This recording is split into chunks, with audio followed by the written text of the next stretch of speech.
International Club de Milan, Inter Milan from Italy, one any from Messi from Brazil, Akwaaba. At the end of the 90 minutes, now the Brazilian team from Messi are winning 2-0 at the Inter Milan team. Now, one adi Araho, Akwa back to Italy. I brought the any German Cano and a team about first go through header. Emma from Messi team now, a take lead. Yeah, upon 90+3, and I brought the and a Hercules, and so ever bought the winning goal, the second goal. Emma from Messi.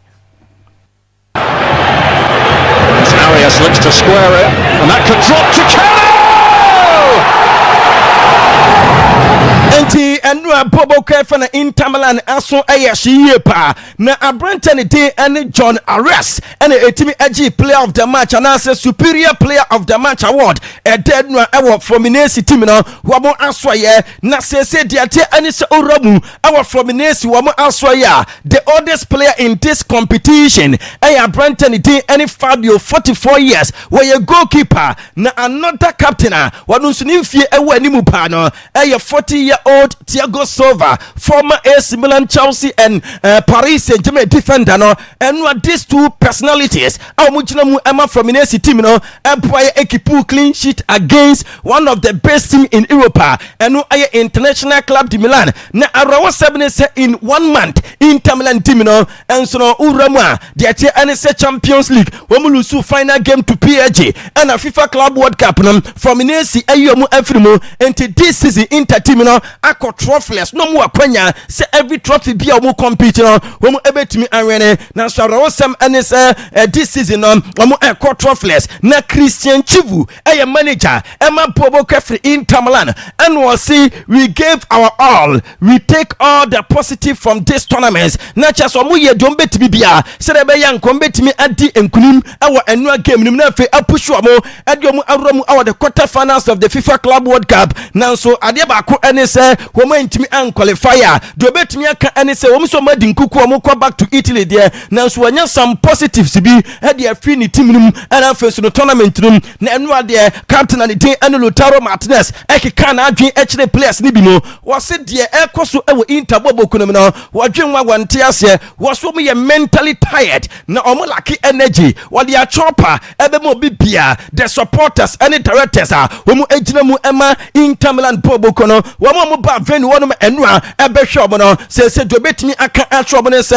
ebra so se wo so mu kofie na fei wo mu ekọ rest no mu think about next season in the best possible way enu ayensama Abrantani team and Lutaro Martinez captain Emma Inter Milan Bobo Kono wade to twa na kofi o ka sansem ni nyina awia no ene wo shase aso obobo na adwen e de ama players ni bi mu a asa o mu relax wo mu epeso mu free club num o se ni message ni aye clear wo ka kire wo mu a wo mu epeso mu stay no so person stay me yehu say ube stay e wo Inter mun so mo person mo kono mon kan na fe onu Lutaro Martinez any Inter pain for no ensu enhu one dey were winner always no person fighting for trophies na ade ba ko any say the Inter Milan Bobo kono badge no always for person defend no aboa or see my message is clear those who want to stay but those who want to leave must leave. I am a winner. I want to fight for trophies. This is an important badge to fight for. This must be the message. Enu ayen sama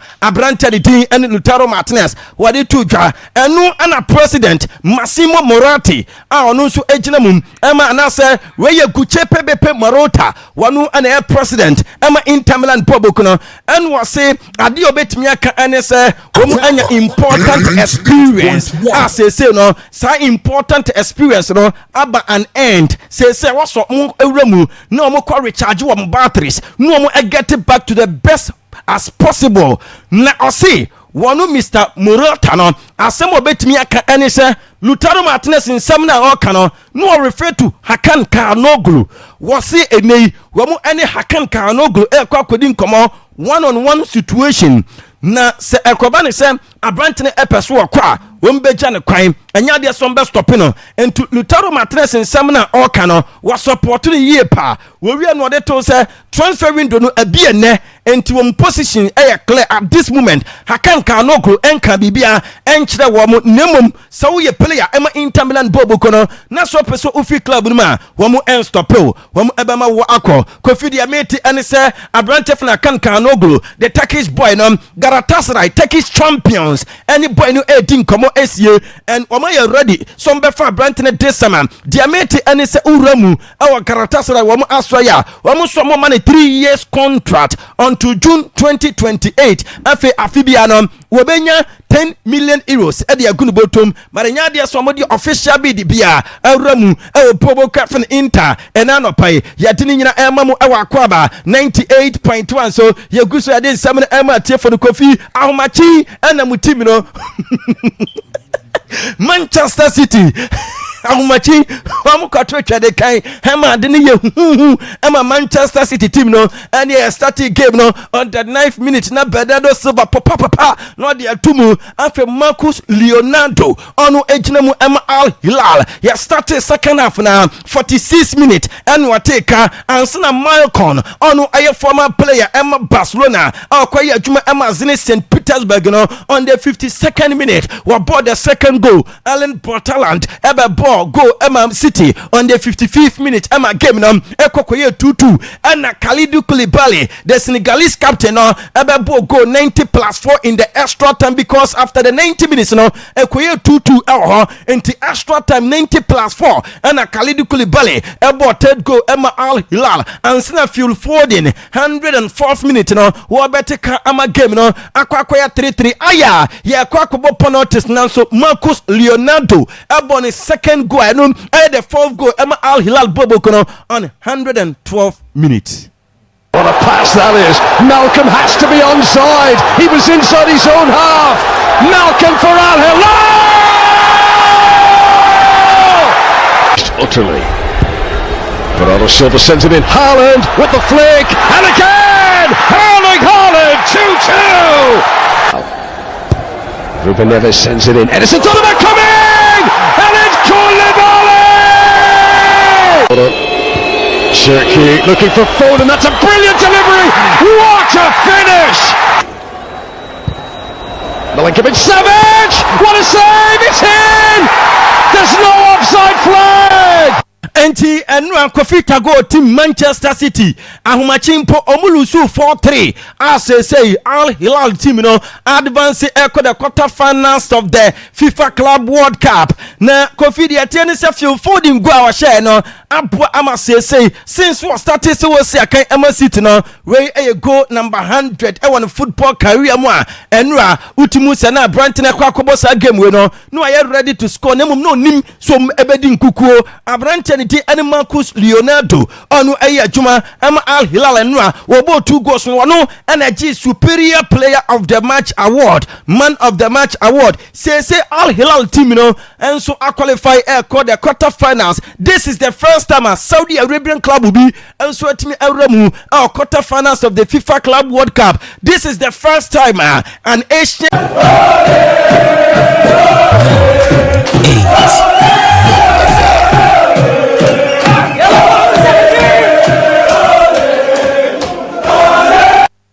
senti urama Al Hilal team no ena ahumachi wamu qualify no wamu jubilate wamu manager Simeone Inzaghi na Simeone Inzaghi eba no Kofi wabo 4 matches wa win 3 and wa draw back. Was it tonight we had to do something sensational. We know how good Manchester City are. We knew we had to climb Mount Everest without oxygen, and we were great. Not just omunim dewa Manchester City team no wama hoden esi etie no mo furu bipa awapa sebi mframa nkrapo no din so mbenya bi nanso omutimi afro ya de obetimi aka enese homo perform great ene ahomachi eno ayensema Simeone Inzaghi wadi etu dwa Pep Guardiola ene the Manchester City team no the only club our group stages no omunya 100% record nanso enwa Saudi Arabian club Al Hilal from Asia ayomu afrimu womu Manchester City first game against Wydad Casablanca of Morocco nemu efo womu bomu 2-0 womu share in womu nso nemu efo womu bomu 6-0 and womu ni Juventus akoboye enu nso nemu agono womu share 5-2 enra ahomachi ade be che ne no Kofi de ate Alise Al Hilal for atwi ade ayebo ho a sese moni ho hantwo ama sese nyama emu ayedin de mete and it's a Manchester City team no womu eba back to Manchester Kromo nyankopon nya adom ochina nopa enti ochina nopa nkofo no ye yomu afrimu to mo se so mo niam nyina asia ba back to England and anopa ye de nyina ema mo ena anopa ewa Akwaaba 98.1 so far yabo 54 matches FIFA Club World Cup na ya 169 goals say the working in terms of ratio wise in a single game no yetimi enya 3 or more goals what you say and so far out of the 54 matches no supporters akwakwesa games no 1,916,834 spectators in a single game no working into percentage wise 35,497 spectators. It tells you say FIFA Club World Cup no enyema ekosie so far top scorers no Angel Fabian Di Maria who above 4 goals na sa 4 goals ni nyina ye penalties wono na LED top scorer chart no ewo ho afa Bayern Munich Brante final weekend about 3 goals Kenan Yildiz about 3 goals Marcus Leonardo about 3 goals Mike Leonardo no waye adwuma Al Hilal Michael Olise enso our Bayern we about 3 goals Pedro Neto our Chelsea we about 3 goals Phil Foden our City one Erling Haaland we be asha 3-3 Jamal Musiala about 3 goals our Bayern and we send Abu Ali of Al Ali team no one also about 3 goals our ho na amachi clean sheet from Inesi equipe ya no Abu Amase say the only 3 teams womo team equipe 3 clean sheet in 4 matches no aye from Inesi Palmeiras team no and first no Paris Saint-Germain na ye can teams from qualify to the quarterfinals so far yanya 6 teams aka 2 more teams to go Palmeiras for qualify Chelsea Paris Saint-Germain Bayern Munich Fluminense and first no Al Hilal team no team sensia womo qualify na empan for me atiase se quarterfinal games no ebe starting yankopon nya doma Friday on the 4th of July and you may know so no Fluminense womo and Al Hilal team no and akwakoshia na Saturday ahomachi no Palmeiras womo any Chelsea enso akwakobo 1 am na nwumere no 9 no PSG any Bayern Munich ebeshia nemom yeka no round 16 stage games no ene ebi ebakoso 7 pm uremu our Hard Rock Stadium our Miami Gardens Florida USA Real Madrid team no womo any Juventus ebo Simon Masignac from Poland and akwakoya center referee mamin kaya tie force Madrid last 6 matches womo enlusubi na Real Madrid womo any Juventus so womo matches so mabo in their last 6 games no enya dia said draw apiemu and ya Madrid for winning 5 and a Juventus winning just 1 ya back here 3rd June 2017 Juventus our Champions League Madrid ashwa for 1 and 3rd April 2018 Madrid share Juventus 3-0 in the Champions League and April 11th 2018 so no Juventus echo Santiago Bernabeu in the Champions League echo share Madrid 3-1 FA August 4th 2018 na ya Champions Cup and also Madrid for share Juventus 3-1 and July 31st 2022 na club friendly Madrid share Juventus 2-0 and the last game omo boya wemu emobio no club friendly August 2nd 2023 Juventus share Madrid 3-1 into the last game at Madrid and Juventus abana Juventus for and anwene into e can be actual say and game no ano abedin but the house in the new defender enwa wedding commercial man for ebona baso na messages no enye ni nyina no otimi kan kakra na wakan no we are happy say sa supporters na foot but as Oliver Twist says no or say there is room for improvement always no or we case obetimi aboa amani team and so perform better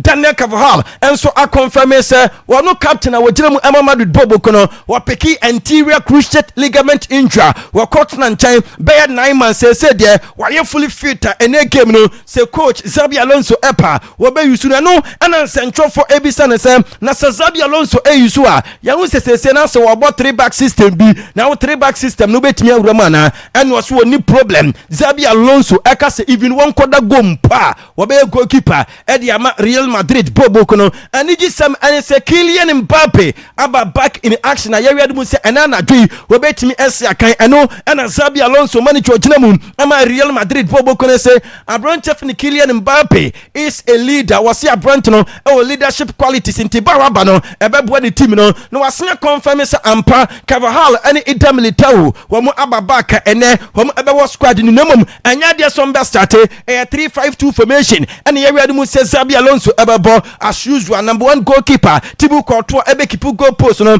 Antonio Rudiger Olawen Chomene and afres no Dean Housen and ebe ginachiri as back 3 afi M55 no ebe Trent Alexander-Arnold Jude Bellingham Federico Valverde Ada Gule and Francisco Garcia na ni mutu no akwakoye Gonzalo Garcia the informed striker and Vinicius Junior na ose Trent Alexander-Arnold abranche no any qualities obetimi abo in different systems was so adapt quickly and we are happy abranche no a top player. Trent can play in different systems. He is adapting quickly. We are very happy with him. He is a top player. And no sama Xabi Alonso manager Jinamu Emma Madrid Bobo Kunwadi Tuka no see Juventus game we know a better tough game. Juventus will be tough opponent and we will be ready for it. Or say e say Juventus for a better to but I'm prepare wo team no sempo no betimi a fight na wo qualify akọ wo anim was say FIFA Club World Cup no e look great to him. Wo mo kan sem bone efa no enye sansem no wotie na ukọ FIFA Club World Cup na ukonya chase Paris beat say PSG any Bayern our quarter final say e ka bibi echro sa tournament ni emu eden emu nso eden and ahomache krapo no ye nyina hu hawa from inesi esifa so e she bobo kwanu eye Inter any Al Hilal hala wo mo efa so e she Manchester City was say tournament ne de so pre football nko de a unka bibi entia sa tournament we or say if you are a football fan you are a fan of this tournament and no e nsema Xabi Alonso wadi tuja and was say nkakra wani players no womu get to know each other no see day after day no womu set up a core idea of our womu person womu bought next season into any there the first 2 weeks ayako 3 weeks mu no we are very happy our Madrid because we are motivated about Enyema ekosu Real Madrid. First 2 weeks you've been. Well, thank you for the question. It's already actually now. Well, look, I was just talking about it today. It's already the TH is the 3rd week since we started on the 9th, and it's going well. I'm happy. I'm motivated. A lot of things remind me of the training camps I had as a player because of how everything is organized. Since many people at the club haven't changed, but now I'm in a different role. You know, in this other role, I have to organize, to make decisions, and to prepare things as well.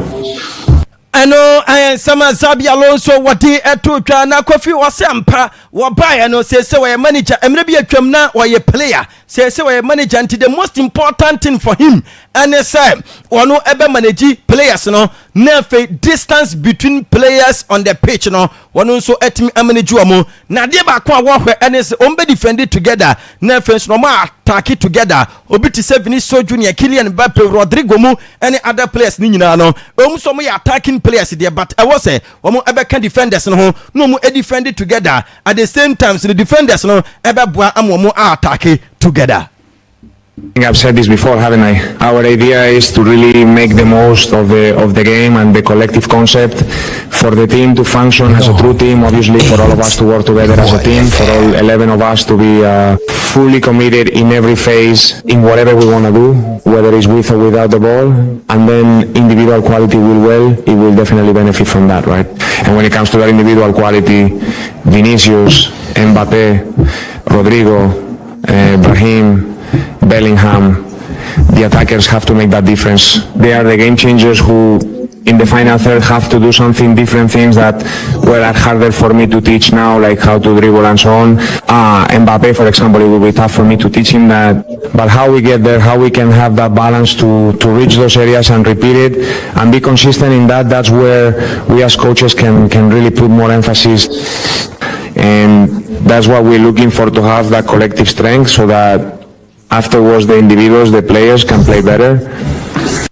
Kylian Mbappe enye player fei and wababeche no kwan fa so etwe anase kwan fa so dribble into ane the collective effort na and adane dan nyina no wo bisa efiri wo mu enchen eno eyesema Zabi Alonso na ahomachi eno aya ochena ahomachi ade babeche ochena no 1 am Borussia Dortmund and Montreal team no and ekwa kwahia na eno abakoso our Mercedes-Benz Arena na stadium our Atlanta Georgia na abrantani di ene Alexis McAllister say for no there where South America ni wo fra Argentina na South American teams no in general betting compete in one match or maybe two, but in the long run no against European teams enya there say we mu ebetimi any European teams no and so abo eno ensema Alexis McAllister what they to the transfer stories no Kofi they are say Leo Messi consider say obedwane club more competitive will league him for 6 months before the FIFA Club World Cup.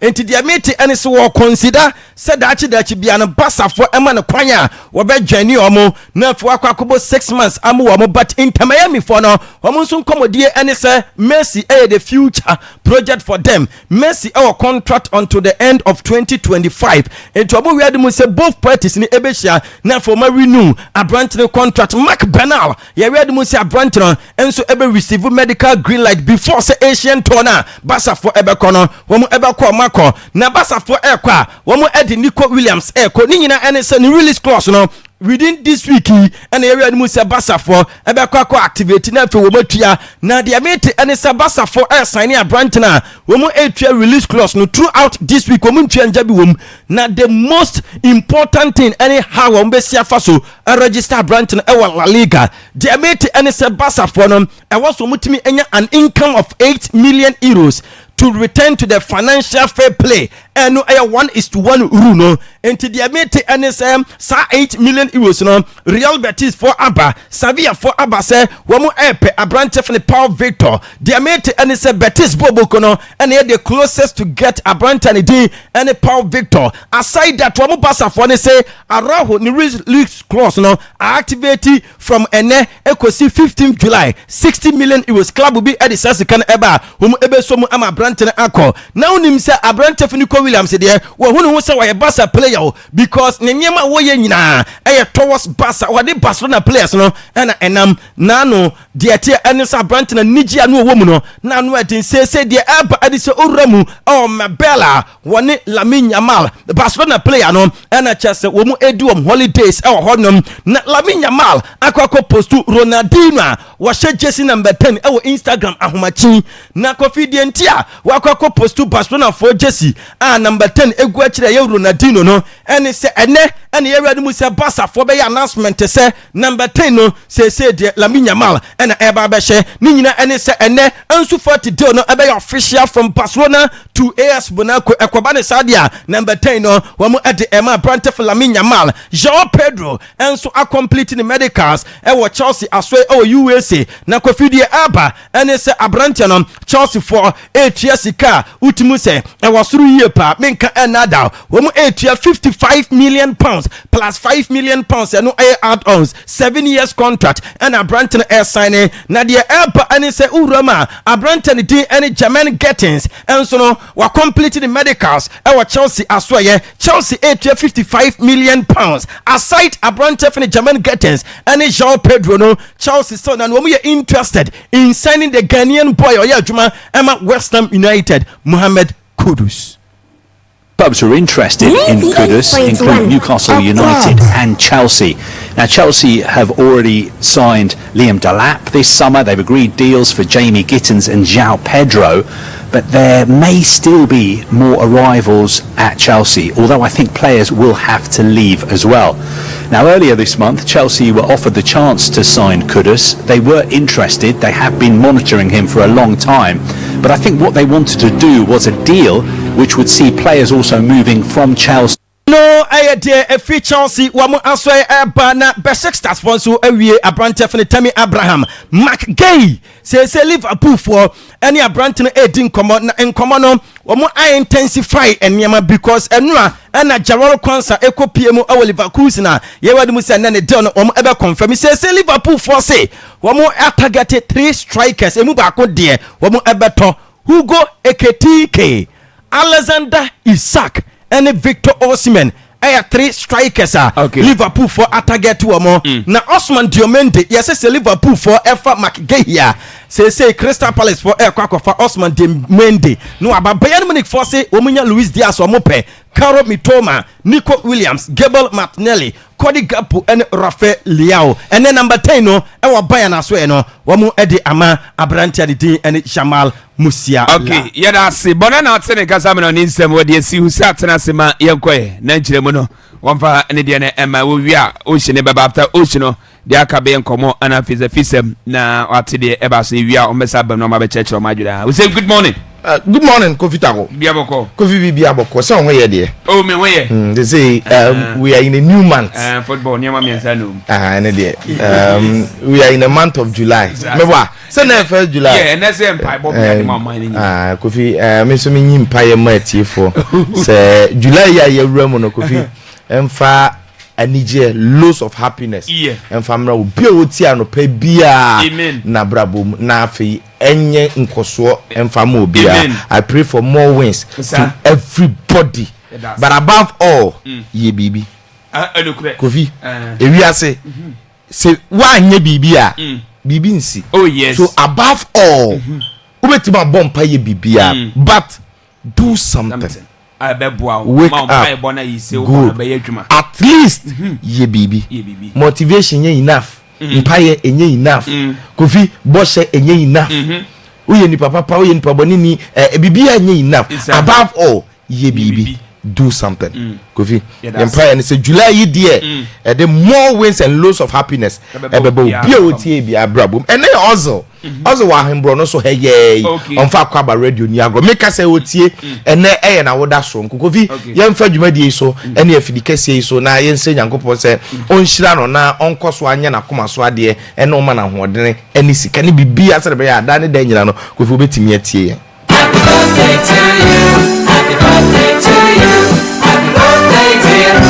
Happy birthday to you. Okay. Yo. Zamudao. Okay. Kofi anopa de wa metie bi dia. Unim ba bia wo ko because ahomache no nkofo course kra ne nya na me se mate de asi. Enti Kofi we are coming to discuss everything. Your life. Oh Facebook Akwaaba radio brekum. And I said the ma share Hussein Adams Facebook ni ade no. Onsu betimi enya bi ahwe na wa enjoy ho. Minim say Manchester City omunya Al Hilal after some finish on top of Group G. In fact, instead of Real Madrid no first ni celebrate and omuji o mani ye pa Kofi na enya asem ketwa. Now see minim set time a game na ekoso o ni Juventus a City players then near blow mu she Juve woto omo ball ni nyina ne ade no Kofi na o hwe the way a Kofi enioma kwa you understand say no mu in mind say omo be share Al Hilal nti omo yiro omo hu nhye Juve na omo nko pass through. Now after mama Rodri picture Kofi at full time na ball ni here 4-3 me da sorry around there 4:30 let me who score line Kofi. This was exactly my facial expression. The Rodri I did the TV so said on Facebook no disbelief and then like a whole lot of things running inside my head and everything. So I decided to rewatch the game. In fact, the entire 120 minutes and everything, what I can tell you is what a game that was. And you see, this was not just an ordinary match. But Kofi, before we discuss the game in details, even the pictures from game no say me show videos but reactions pictures any the emotions of the Hilal boys players new mom done they do on the field of play should tell you now give me the pictures rolling one by one every single reaction I hear her will tell you a story of dear Kofi Al Hilal for no omoye no anadwi and I say ahomachi. This showed the emotions and the statement what they were able to achieve. And I'm coming to explain why Kofi Omo jubilate, Omo celebrate in all these kind of foes at full time. The technical team, the staff, Omo nyina bago pramano. In fact, and we thought the biggest shock was from Indonesia or Inter Milan. But above all, it was this very game. The way the game went. In fact, Al Hilal were down under 9 minutes. And that was the only time that they were down. Omo take anyway, Kofi. The Manchester City kept chasing the game from that time to the entire 90 minutes. Hilal show almost 4-3 no. And your penalties and your goals a PPA game. And you understand, say a Saudi Arabian club in Al Hilal and facing Manchester City. Kofi, this is City first. Unim say in the Club World Cup history. Pep Guardiola before Manchester City, he's won every single game awabo. Every single game. In fact, Pep Guardiola no cry in his entire career. Every Club World Cup awabo dina wa winning matches no until enra draw cry wenya. This very Club World Cup City share without 2-0 normal. Our age is 6-0. No share Juve 5-2. This is not a normal Manchester City. City that will lose to Hilal by 4-3 no. This is a reinforced Manchester City. Already with the depth of materials, I nim dadano. Wa Adi Ryan Sheki, Tijani Ryandes, Omar Mamouche, Wato Ryan Ain't Nori, Rodri Watt on his back. This is a reinforced City, not even the players themselves, including the technical team. The last time I told you, what the Pep Leanders, Jurgen Klopp, the assistant coach, Akano, or the Kolo Toure, Yaya Toure, the Brapani, Akano, or first set piece coach, new goalkeepers trainer. This is a reinforced Manchester City. In fact, we were beginning to tip them as one of the favorites to win this very Club World Cup. And this was a statement victory for Al Hilal. Now, what is Al Hilal for? Since I'm not just the Hilal team themselves, the whole Saudi project, Kofi, Al Hilal they create the torchlight, Ronaldo is the PR for the Saudi Pro League. He's the face, but Al Hilal they are the torch bearers. They pushing the whole project, and now they lighten it up in style. You see, they needed this sort of opportunity. That is the reason why when they started the project to make sure that people will respect Al Hilal when it comes to football. Kofi, I'm not sure to UEFA say can UEFA more Kenya no more the Champions League. Because they knew, so for people to put respect on their name, and was so team started and knocking down European teams. Said they very respect. It's a Saudi Kofi Yabobolo. Because the argument is Saudi mobile and then Saudi mobile and I am mobile. Look at something here. I'm a pro game, no. I'm a president Fad bin Nafel. Kofi Osu. In fact, so we have video now. I say me my kwai. So we have video no. Osu on team. I'm a point and the president was supposed to work with FIFA president no nanko moko. Osi form ko hagi player bam obia. This is the president, the guy who did every single thing to make sure this becomes a reality. Here, Omunya had the opportunity to come to the Club World Cup. They knew, say, it was so much show BB, it was so much prove BB, and so much make a statement for people to respect the Saudi Pro League, not just Omo Al Hilal. So when and not just a quarter-final qualification, say even if in the quarter-final qualification itself, and just small statement, because the best clubs we are say in the past 4 years or modern across the world and Al Hilal and passing through our court the run of 8 in Into the 8 best clubs in this world, no, in the Ahilala in there. 98 points. Statement now on no. Respect na they bread the Saudi Pro League, you know. Kofi, and no binti na me disappointed in the African teams, you know. Because South Africa for no ko prove bibia. The respect for the African football, no, na kebe kosro. And ne sa respect, no, and a Saudi Pro League ne enya no. And the man first started vindicating Cristiano Ronaldo. Say Kofi. And someone can say on say as at that time 2023, our Globe Soccer Awards I say Saudi Pro League is currently 7th and I say 8th best league, but with time they will be either 4th. And he made comparison of a lot of leagues. I will feel say Saudi Pro League near better. And then man for say Cristiano Ronaldo Kofi when he vindicated. Why? Because Hilal was the only representative from Saudi Arabia, the only club that came from Saudi Arabia, and being able to knock Manchester City in any case should tell you this. Reinforce Manchester City. Now, Mekacho said they wanted to give a statement, make history. Until the last time Mekacho said, "So, who person who say Omania Brea, where the signings they wanted to do for the Club World Cup, this squad already."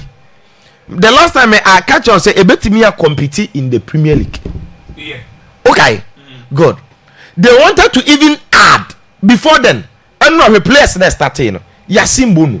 Kofi 6 Ben Awanye in the game. In fact, he faced 30 shots, 14 on target.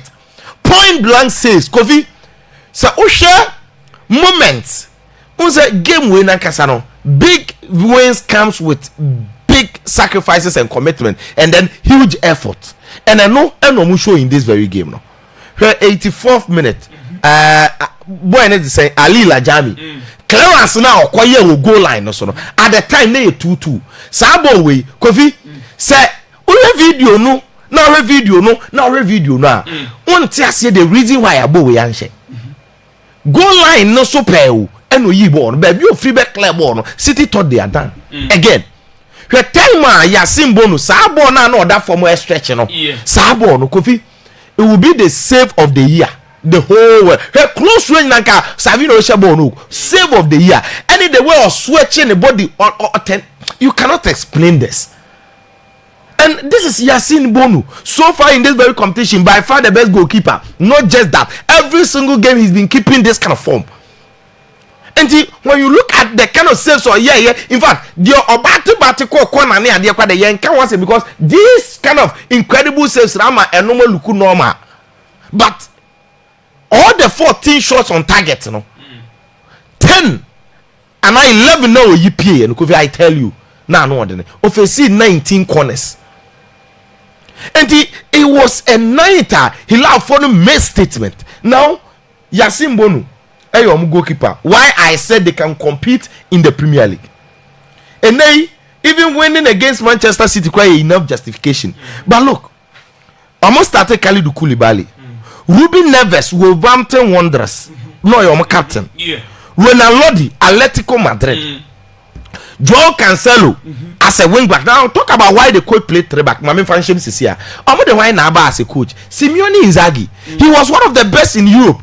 Or the team acquired Champions League final recently. The last 3 years, Champions League finals 2. And he been president of Fad bin Fatel Nafel. So unse osua. Why ye adwumaden? Ono an na kofa coach we ba you. On the gina na ade egu niti no. Fad bin Nafel. We na esu no. Ono de Simeone Inzaghi ba he. Kofi Omani Abre, they are paying the coach about 30 million euros a year. 30 million euros. Now I'm the coach buy and also needs to share City. Every coach on a trump card. System better be one 3 back because with Inter Milan they need 3 back. And it's always about Ronald Lodi, about Kalidou Koulibaly, Ruben Neves as the back try. You should understand why. And about Abrante the other Joao Cancelo as a wing back. A Cancelo is an attacking fullback. This about wing back obey me about. And I started one Saudi Arabian Muteb Al Habi. Now midfield about Sergi Milankovic Savic, about Salim Aldo sorry, about Mohamed Kanu, another Saudi Arabian. There's a Saudi 4-3 so far. Marcos Leonardo LED attack. Marcos Leonardo the share first goal na se match no Kofi. Me say this season ono no your best player. And the all added to Malcolm form. Game when Mitrovic and Mobile.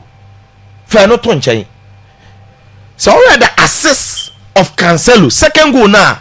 Hilal say no counter attack corner no. So baby a Cancelo ball pass man it better Marco na. This is a team that can play in the Premier League. Yenyina wa. They wanted to add Bruno Fernandes. They wanted to add Victor Osimhen. In the after one who dear no more person or maybe club World Cup na say. So komunya all these players are.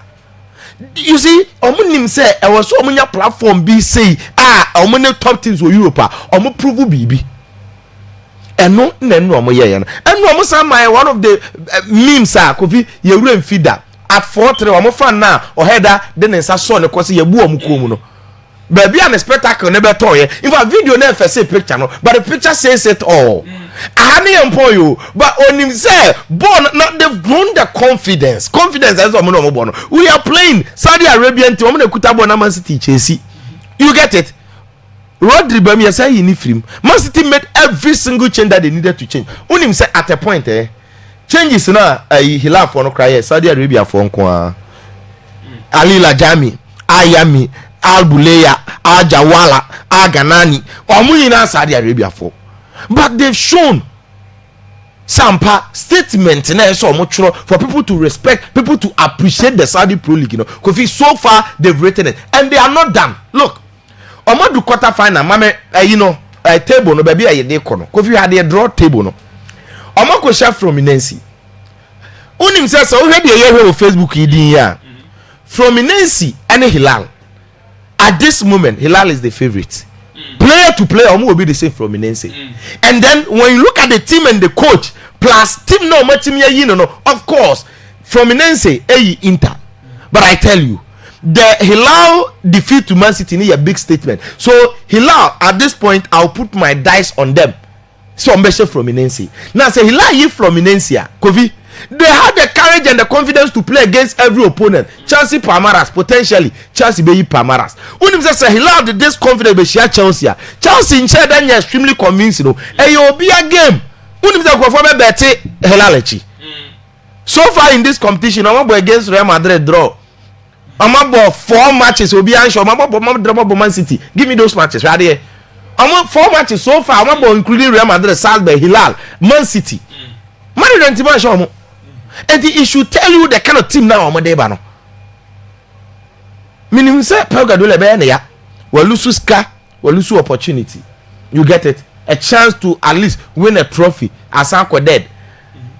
And in a struggling season finally has come to an end. The onko no question the team no bra back. You get it? But Hilal Fone do a very very good statement, very very beautiful statement that will forever be remembered in the history books of the Saudi Pro League. Now, you movie in free honor. Real Madrid. Kofi ene Madrid in Manchester Juventus. Enable. Now, look. Real Madrid team no is beginning to look exciting under Xabi Alonso so far.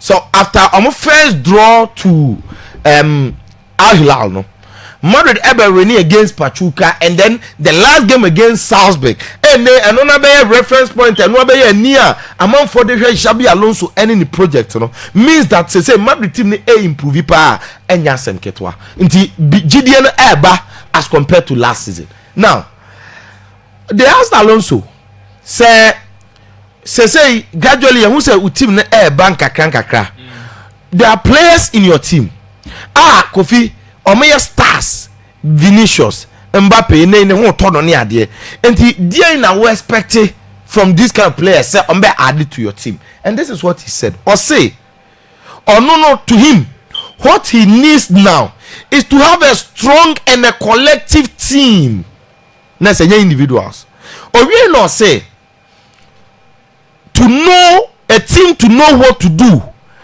on and off the ball. Now say the team no or person build to be able to be strong. Say the be with or without the ball no or mo be solid.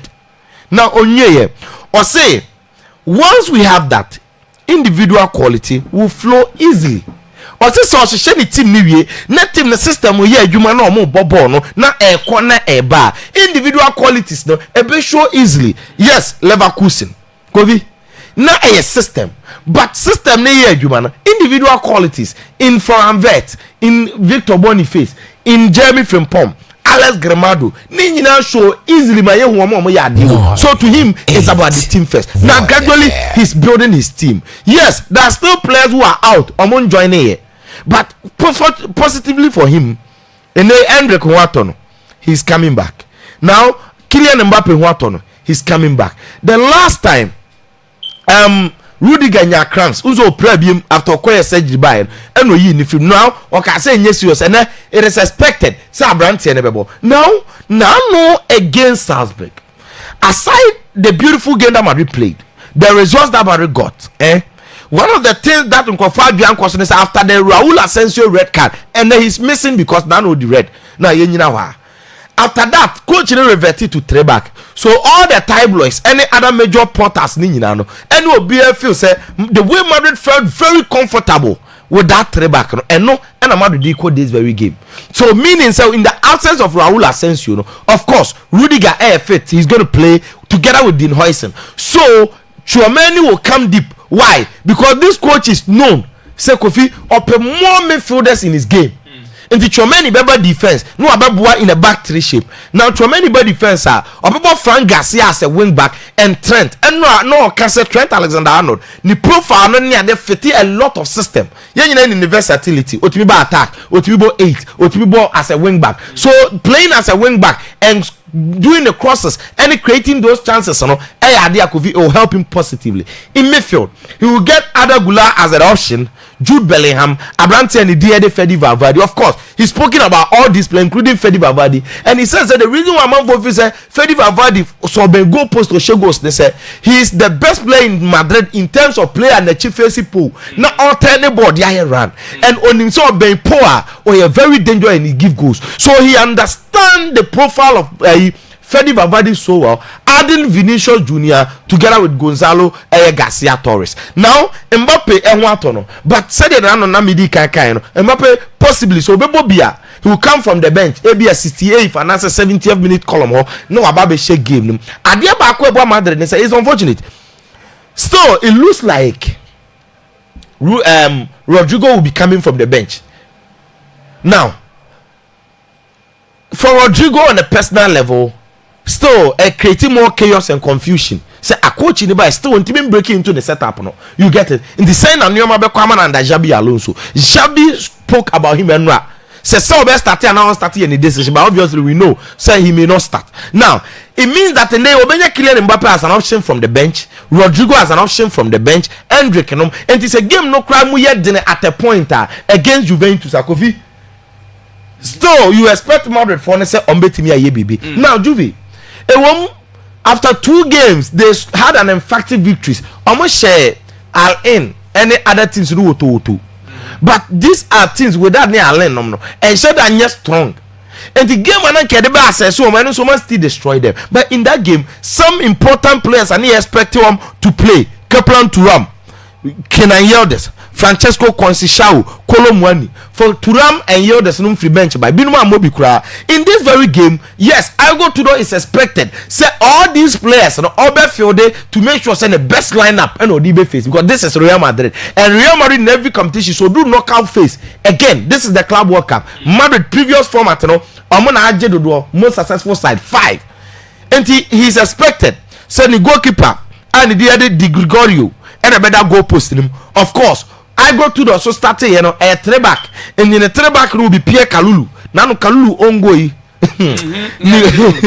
Nicolo Savona, Leo Kelly as the back three, and then the wing backs in the Alberto Costa, Andres Cambiasu.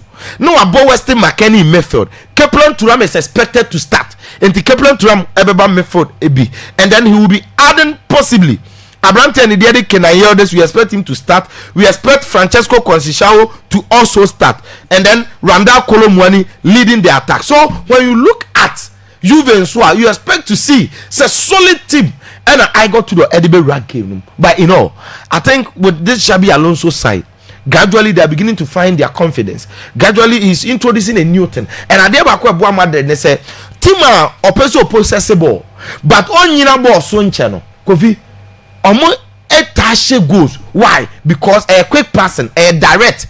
And no be no Diama Real Madrid. No? And gradually you see some Madrid are not struggling to get those goals, even in the absence of Kylian Mbappe. Now we expect, because looking at these two teams, you know, say the favorites obviously Real Madrid.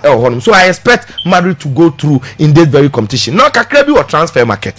First, and on your picture be there's an update on Nico Williams. Maybe him and Kofi, you hear it here, maybe here only. And not here first. Look, you will me a sort tip him now or come a bear. Of course, holidays on the way. So far, our Brazil countries our course the baby on Wednesday. Okay. Now, Nico Williams, the last time I catch us that's who was playing Chromo. No one Chromo Barcado. Now we're free one also my bear. In the they were captured, not together, but when you know with the same scene, my bear, Alcofu, Mujalin, so much Geomania. Enyasem ketwa we mema asem ne beka nti manfa ma na maka ho pa. Okay, minim say Barcelona fans ni hu we ya omonim say it is becoming likely because even say player no kwa no na adwen ye ne ntanta with Lamine Yamal okohia no, of course Barcelona for the adwuma bi be she Lamine nsa say wi no. Into on a personal level they feel there's no problem, but here lies the problem. Barcelona ni bi antie ne ye. And then the 1st July. Now there been report the last time Bekacho say according to Mundo Deportivo, almost say Barcelona for say from 1st to 2nd July, almost expected so almost activate Nico Williams new buyout clause which is 58 million euros. Now Kofi, it may not happen. Do you know why? And then this is how the buyout clause work. I will spin her. Also, maka 1:1 rule. 1:1 rule. Say, say unya sika wana udi one. The ubenya ne sika club ne generate no eno and now spend it. Now, say club no generate 100 million euros. I just say bet must spend it say 100 million euros. Now, Nico Williams, Senka Barcelona kotono every beba ufo nsemwa. Beba ufo need to me to check Barcelona finances to see say Barcelona for meeting 1:1 rule and now omunim. Omudi understand say no money Barcelona akono. Barcelona for bedi so na amboso agia to so mbeton and they will be giving the player to Barcelona obi antie ne ye. But where there a release clause. Now release clause the entire club no ye tia e de La Liga. Entina Atletico Bilbao president ne call La Liga for no ko ka chem say bo mo accept Barcelona for sika no because omo Bilbao for ni nim in attempt to stop Nico Williams no say Barcelona for no omo meet 1:1 rule no. Okay. The last time, okay, La Liga president Nebeka say Barcelona currently, as he was talking, intimate meeting the 1:1 rule. Into to them, intimate sign Nico Williams. That was subject to last year because calendar year and the new calendar year. But new calendar year now, Kofi Barcelona will submit financial year no. Sika omo balance sheet to the akwachiromo. The omo generate any new scum spending including player salary any bibia any kakra omo setimi aka na La Liga for na tenancy we will not take a night chana in the 1st or 2nd July na enya possible. You get it? And the omo so no finance team be tenancy no more Barcelona sika semnum no more bibia Barcelona so omo generate sika no se bibia so omo twetwam a omo twetwam omo we are normal balance here reserve. Barcelona will enough money betimi activate 58 million euros in release clause now. What does it? And now, so omo correct enu ya. So Barcelona metia. They will not accept the 58 million. Oh, okay. And so La Liga for now accept 58 million now. They will Atletico Bilbao cannot release Nico Williams. Okay. About the entire other teams in the 10 China. And now, once almost Barcelona for activity Nico Williams deal no. Say La Liga for now omo books nim ehun say Barcelona meeting 1:1 rule because already no say who meet ya you cannot make purchases. How much but we won't go turning free beba o ko turn free La Liga. And the La Liga no so na 1:1 rule so. And this already book na won meeting you cannot buy. And at this very moment Barcelona will have to work around the clock to make sure say every revenue is mobilizing every single deals. And the amount focus to bring peace, you know. And say omoton arahu nom omoton testegen nom. So the be obey enough money. Omo free every wage bill no so any ade na omo be ko ho no omo as strong as ever. So now where are we heading towards? If this thing delays Nico akase onu kura wo suro say Atletico Bilbao be start training na all kwase that would be 9th aka na won chechina week pe almost start training now baby ade na keka kono ya anye careful e be tra china week kuti assembly ya anye careful ko fi e be tra china week enti ebi kura na obeko training because we are under contract they won't bring us on ko ye fere wa beba na so ko training so dey and ye the supporters ne person omo dey obi ano the on person omo catch na obi ano enti baby ani ko deal ne ko ye July nim but it is the most difficult month for Barcelona in doing this very deal than ever. Okay. Now ayi for no makonye ska we ayi take for no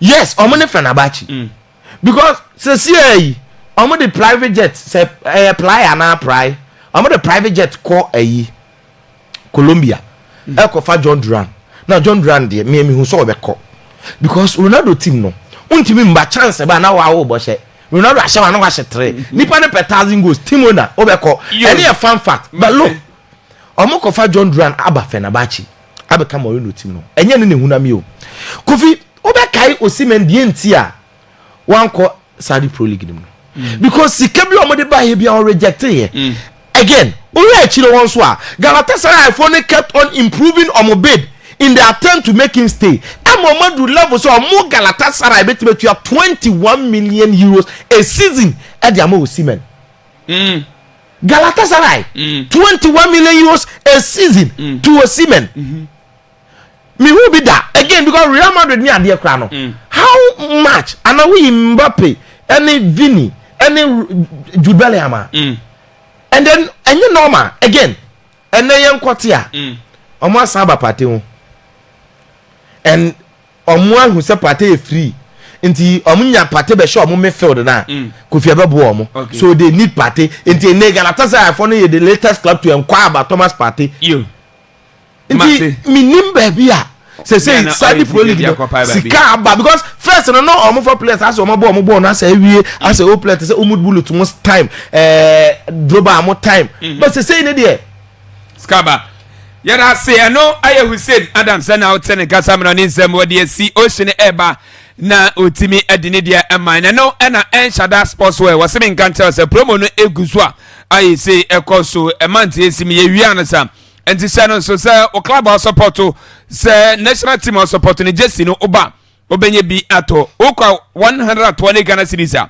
obenya papa ni bi say de say Hussein obenye bi na wato na wakwase eno aye Madrid de no Arsenal FC Barcelona de club ya support bi no okwa obenya mu Jesse asem say football boot na pa okwa 500 Ghana cedis obenye bi 400 Ghana cedis obenye bi gym boot no okwa 300 Ghana cedis a obenye bi samba adino okra 300 Ghana cedis obenye bi atom ana fe football no so okra 250 Ghana cedis obenye bi atom transit na pe okuta 180 Ghana cedis obenye bi ana fe 3 quarters no wase okra 60 Ghana cedis obenye bi enom eye enshada sportswear obenwie obrekum zongo wanwe hom ye ben Central Moscow ye ben bebia motokoko no obedu ono na store ne ya bien fefefe na ne openya no ozatimi akabi e de free aso ye afrafra now after 0542 427787 and 0204 584200 fra yabaje osuni aboam na onso Jesse anafi ni ama akanyina no wonsatimi akabi e de free aso ye omanyina kan bi na pay wote yankasa akudiem sem no ye de down osina bibia boko de Ovitago ye fino ala fini until the end you ye de ya boko na onso ho ye de boko de amiase ye ho ye Kofi la ko no oho me ho se me nko ba bia me no ne ka so bi se me ho me ho pa so ho me ho ye film eno na apesa o kan no problem na na akuti bia ni niura na Sẹ́mi bọ́ àmà nẹ́sì ẹ̀ firi. Na sẹ́ mẹ́hu. Na sẹ́ wọ́n ní abúlé ní mo ní táyà na mi fẹ́ dáa. Oh. No, sẹ́ mi tiri ẹ̀ mi dundu mi fún nana. Ahila bọ́ọ̀ ní e. Ọmọ ayé adé o. Oh City na sa. City pé ọmọ Manchester adé ẹni ẹsẹ̀ ọmọ chimi de ọmọ. Ahila bẹ́ẹ̀ tí mo gyina Manchester United. Jai ọmọ ẹsẹ̀ ọmọ 17. Ahila wọ́n ahwẹ́ bi ọ̀hún. Kofi team na Manchester United ẹ̀ ṣiṣẹ́ ní jáwó bò. Madrid ntumi ànṣẹ́ no. Manchester City na Madrid di last season obi ẹni sẹ ọ̀dà fọ́ọ̀mù ṣe team. Oh. Na Saudi o de kanukẹ sẹ Saudi fọ ne bẹyi. Saudi Pro League Man U kọ hɔ kẹfẹji league atọ so 20. ọkọchẹ wọn. Kofi yẹ team na yẹ ṣiṣẹ́ no Amorimbo na yẹ de ba ne season ne deɛ. Jai. I say. Akwaaba 98.1 John Evans. Mo man post bi no na bo neka. No na me nim position kura. Ona say na o. Na o bisa. Awo the players o me kwa transfer no one be di ani mo ai so ne. Ona be bo flow du players no. O be na ko. O tena ho. No nie. One man position bi o team num. Ya go say you know Ferguson ya. Diego. Yeah, Kofi. Yeah. Pogba. Assigned the Monaco already. Now, Kofi, the story is a big lesson for all of us to learn something from. And now, why your interview being what they and Sembia Tuja. Now, Kofi Pogba and Koma Wedino. Sanopai, you are fortunate to hear Pogba's story. No? In a sense, Pogba akasa say emra kwa hunye no. Emra injury starting say a delay in the career. Coupled with the transfer, coupled with the ban, the doping ban, I had the tour no Pogba so no. Kofi o say na dofo nyina yini maye. Obia yi ono Pogba maye. Including the wife or only one mammy and son. A jar no Pogba. Now, because the wife in the first July or a Bolivian ni a mammy and son. Now, Kofi, a mobile penny, a friend Kenyan, and a second born, or a friend like Billy. Third born, dear Kofi, meaning me, Dinya Mai. But the truth is that Kofi, and common Pogba, you know. Say, one analyzes story no from pure life point of view. On TSA. The SSA nation free Pogba story no moon say Kofi. Success attracts people. Say, who ye and I say, who ye ni pakesi a. The unknown crown Kofi automatically or stress or do. And the timer who enjoy timer Kofi hype ni na di wachi timer sikana ba timer Kofi who live lavish lifestyle no ebe attracting grofo bebre mo ma ba onchen na emom no unya opportunity to know whether omu genuine and pure intentions about you. And there's our story na anka obiampo be yi ono Pogba ma anka nye ne yire a one ne wo ma enye just the girl eye ne yire a one ne ye den e wo ma. And this is an emotional and brutal revelation from Pogba. And the Kofi person yesu nyina free as we mu na say success e a lot of branches, a lot of friends, but failure e none. Now see Kofi Pogba no for the past 4 years in here player back wa bre pa yo no a emotionally and physically player was suffer so much branch for Pogba when the injuries condition mu the second coming to Juventus you why the transfer ban aba before such circumstances no ni ati se ni nuanom person mo blackmail no enti Pogba fighting league about me say omo kodina court o ni nuamo de Pogba kodina court na ne maami aba ba gina onti Kofi se maami a o maami ensa mienu de ba akwa kodina court na wo ya fro se bra court obi no anka hwan na be ta na chi enti Pogba fighting battle from family no fight battle from friends, no fighting injuries. Pogba na Kofi affluent family. Ne father odi 79 years and we ne father no Faso Antoine Pogba. Na no a professor. And ne madam so yefere Yawo Pogba.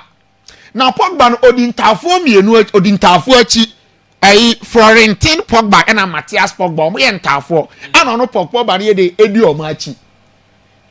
Nini mu show publicly ama ye hu say no omo ni bre abrante efe no Pogba. Enti edu ba bi mpo no omo ye operation say omo blackmail abrante na efe no Pogba no. Enti eney Pogba dia betu dia say sani ma no ofem no ache ne big lessons and not just Pogba alone and as lessons na record ma no na emom no ya yo ha nyina na obi otin an opa bia no enso e bibi mfan film. Se time adokodoko de na ba no ubenye nam fufuo bebre na mo so okwa hunyehia mu a sa nkrofo ni nyina they will run away from you. Minimum bi Kofi no wo sika pa na nam fufuo jai yensi ni form ye na te so hene time sika na hye ye no tago da bia be hu no nkwa na nam no nkwa na de ya kra ne se Kofi time akwa hunyehia mu no se nkrofo no po wo nchen de a they will comfort you in one way or the other na eja wachechiro we ani area na omuja na nkwa na de a oh ho na adwendwen ye kese no and Kofi Pogba lessons ne de ye nyina ye mfa bi na ye mfa nto ekotodwem na ye hwe hu yie because unye sika na odi a ni odanfofo e bebre me se Kofi obia ni wo beben wo nye interest nti ode ben wo whether wo di whether wo animonyam ohun ofe ana wo sika ana e bia wo ajapade bi and ode be ben wo a word of interest ana tie se sa de na nipa no encourage na na se attract na man ba wo nchen no se free wa nipa no mpe obi sana tie nti Pogba yire won ne wo mma wan fa na nipa anto nkwala no wate ne ticket e de ama no nti we are fortunate say abrante na nya new club Oko join omo in order to revive any career. Away from that story, Tago. Real Madrid the kill and tia tactics in her teams dodo. Amo the kill and tia tactics no. Amo the do. Amo the her teams. Say the urban say Amo discover the exact price. Kofi offer near very tempting. For branch FN Ibrahim Konate from Liverpool. From Liverpool. Okay. Now, you see, Real Madrid they are masters in terms of such businesses. We are masters ankasa. Nim left from right. Nim what exactly they have to do in order to secure some of these deals. What is a Liverpool for near branch FN Magrehi? Osina kan for Crystal Palace no. Omo captain no. Omo ne abrante na di nkomo aduru akira we are just waiting for confirmation. As sika say so omo de kwa around 55 million euros no. Omo stability sika ni na de echo. Aka kakra bi na ye twen confirmation. Na confirmation e ba. Now the meeting say Real Madrid for a submitted 50 million pounds offer. E de kwa come Liverpool. Because Omonim said, Magre, all bano. Liverpool for spending around 55 million, exactly 50 million pounds. So this kind of pounds, and this one, what the side of Canada in the region of 50 now. It is likely Liverpool might accept the offer because Abrante FA Ibrahim Konate no, aka 1 year on a remaining contract na so. Enti ebasa dia next season say Liverpool for ntimi and na agree though. I'm going to extend the farmer. Next season, Branton is likely to leave on free transfer. And Liverpool for no slow say the AC here with Alexander Trent Arnold no. Omo pese sa de ni be repeating them.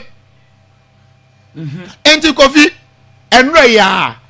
The mate say Ibrahim Konate Arsenal rejected Liverpool for offer omo de per contract extension. Enti ama ade na ye hu.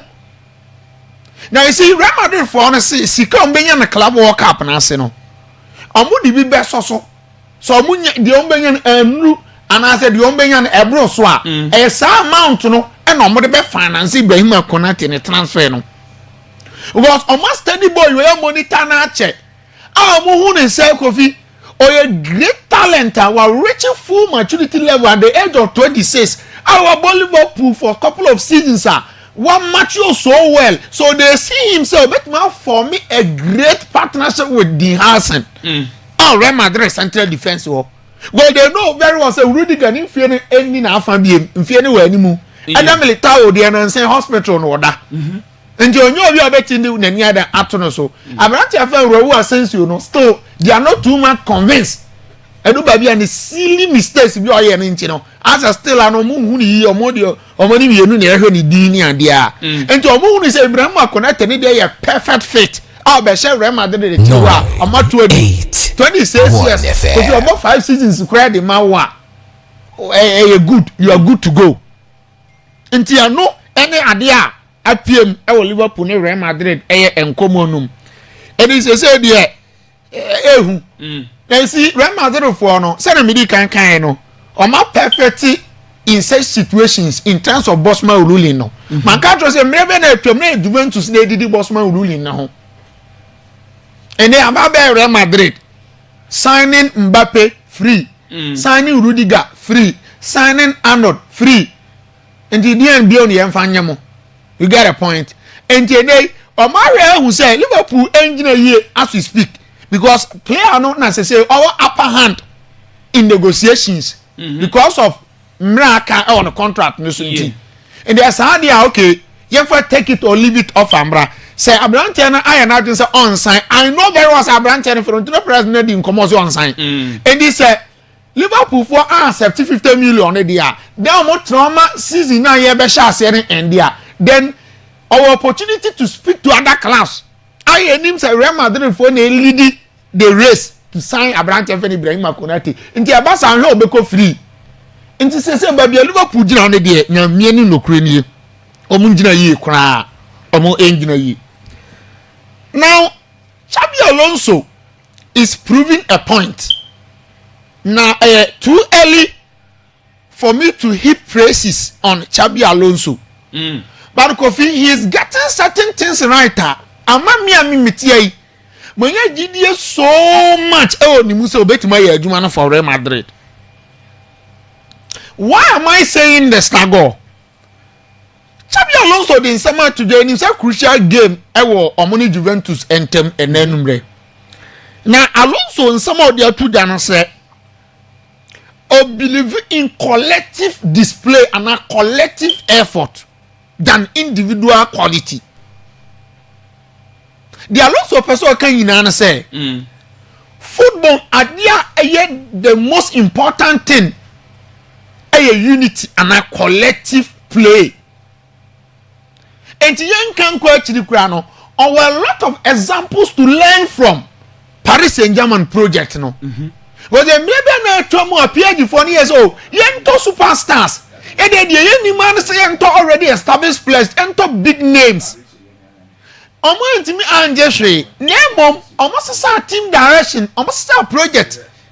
And then Luis Enrique Baye. I go Luis Enrique because ono there. Ni team no on building on individual quality. Name on or building the team on collective display no. Yehu PG for history or matre. And he's a Spanish coach. Alonso is a Spanish coach. And the senior Enrique. Into Alonso was so bibia free side money in our home. And you see, so Alonso on the style of football, on the system of play now. Different from Carlo Ancelotti in a system now. Now Carlo Ancelotti. So what follow the coaching trajectory from the days of Parma, the other time between one coming to Juventus, AC Milan, Chelsea, Bayern Munich, and the likes now. The team are building on individual quality. And the team beyond Ancelotti be call be successful beyond check the profile of players or more. Check the quality players any already established players are Carlo Ancelotti nya. And so when it days with Parma, no Lilian Turamo, no legendary player Gigi Buffon mu nyina ho coming to Juventus and Alejandro De Piero mu nyina no mo. Oba AC Milan Kofi players obey Paulo Maldini, Alessandro Nesta, Cafu, Dida, Shevchenko, Kaka, Filippo Inzaghi and the likes. Jabstam mo. About Chelsea, Satan and Chelsea players no do mo pick. Didier Drogba, Frank Lampard mo, John Terry, Mudina Chira to banje ban. And clearly a Chelsea Carlo Ancelotti no. So about team mo oya individual quality ankasa. Oya already established players. The first season and then the first stint with Real Madrid no. About Nyawan Benzema, Ronaldo, Gary Bale, Luka Modric. Mention them, Sergio Ramos, Varane mu no mo achiro bi Di Maria, Ozamo. And clearly, or a coach be an system no, or bet me thrive on a system or thrive on individual ability. Nanso Alonso style of play is different. In a sense, that possession-based football, that attacking philosophy, that tiki-taka style of play, no, Kofi, the principles are a mass system, no, a flourish a collective effort. And the over Real Madrid, no, Adia Bakwana me very much concerned. Yes, how will Alonso convince Vinicius Junior and Kylian Mbappe to press? Because also they in tactical attention HPF, high pressing football. And the high pressing football, no, it is about pressing high up the pitch. And it said defenders and opposition they get no more build up now. More penny or man, more press you in their own half. Say they be want to me comfortable in build up. They will make mistakes. I'm not just born and I just want to see it. And you know last season say, Adia Bakone have Real Madrid team especially in big games, El Clasico games. I say now Mbappe and Vinicius no more pressing here very poor because individual players or more egos are. Aside collective effort no omo pe individual achievement e di amo nti Alonso eba no me kan wo fia say na the biggest task pan no aye so be convince mrante no mo tun say team effort first before individual effort. Nti Alonso asame bibia app say or say collective quality generate the individual quality. Nti say team ni nyina ka omo bom no omo winning games. Team ni na come who bom no more winning trophies enya sasesa e no de be ma the individual talent na wo players ni bi mu no e be pie and wa kire say he is up to the task. The other two day amamunya gidie say abrante efe no Xabi Alonso e betima e dey aye adwuma na kama pa. Away from that Kago unse na no me di nkomo bi wo ha ka kire o say Manchester United in a very tight corner in the transfer window. Now, latest, I'm in second to say, it's highly possible for Casemiro to remain at Manchester United. So, I'll beat me about now. Oh, it is not about so own to me, man, or bet me about. But you see, coach in a person, new project, and a branch in fear any enough. Ni wages and also was through baby. And then they Papa friend said in Radcliffe Abba obefa oboboko no ade ama ko amanfo ehu won ho pan say o say oye cost cutting measure program. And to about Manchester United no we need over 300 adi. Need over 300. Or when na na planning too important be an year so masa tranchen. And it's all right. Salas Ferguson ambassadorial role. Afibia yema no £2 million no. Papa be say me fam ma. And you see a figure like Salas Ferguson. Now if you take this bold decision about this man, the history. In fact, he's the epitome of history for Manchester United no. E chirasa wa ka bia de. Oye nchene kura wa yidem. Enti ene ade bia e Manchester United boka bia omofu so enye prudent in economic discussions, they will get rid of that. And if you for Casemiro, the gross salary inquire around £350,000 per week. Yearly he earns over £80 million. Casemiro ni wages in Kwanu no. And because of our contract in Inti, scare other teams away. And class express interest and Comunia branch now mope. Even Brazilian class Saudi Arabian clubs ni other teams, other few clubs or Europe, enya branch na omo pe. Na mom no, the biggest challenge ay branch ni wages. Sika branch energy and akwakofa nsin we nyina dey aba. Enti na make us omo negotiate deals for Casemiro, Sancho, Rashford, more and other players no. Base amount no. Omo hia ma. You say Leo mo. Omo hia ma Kofi economically na nye wise.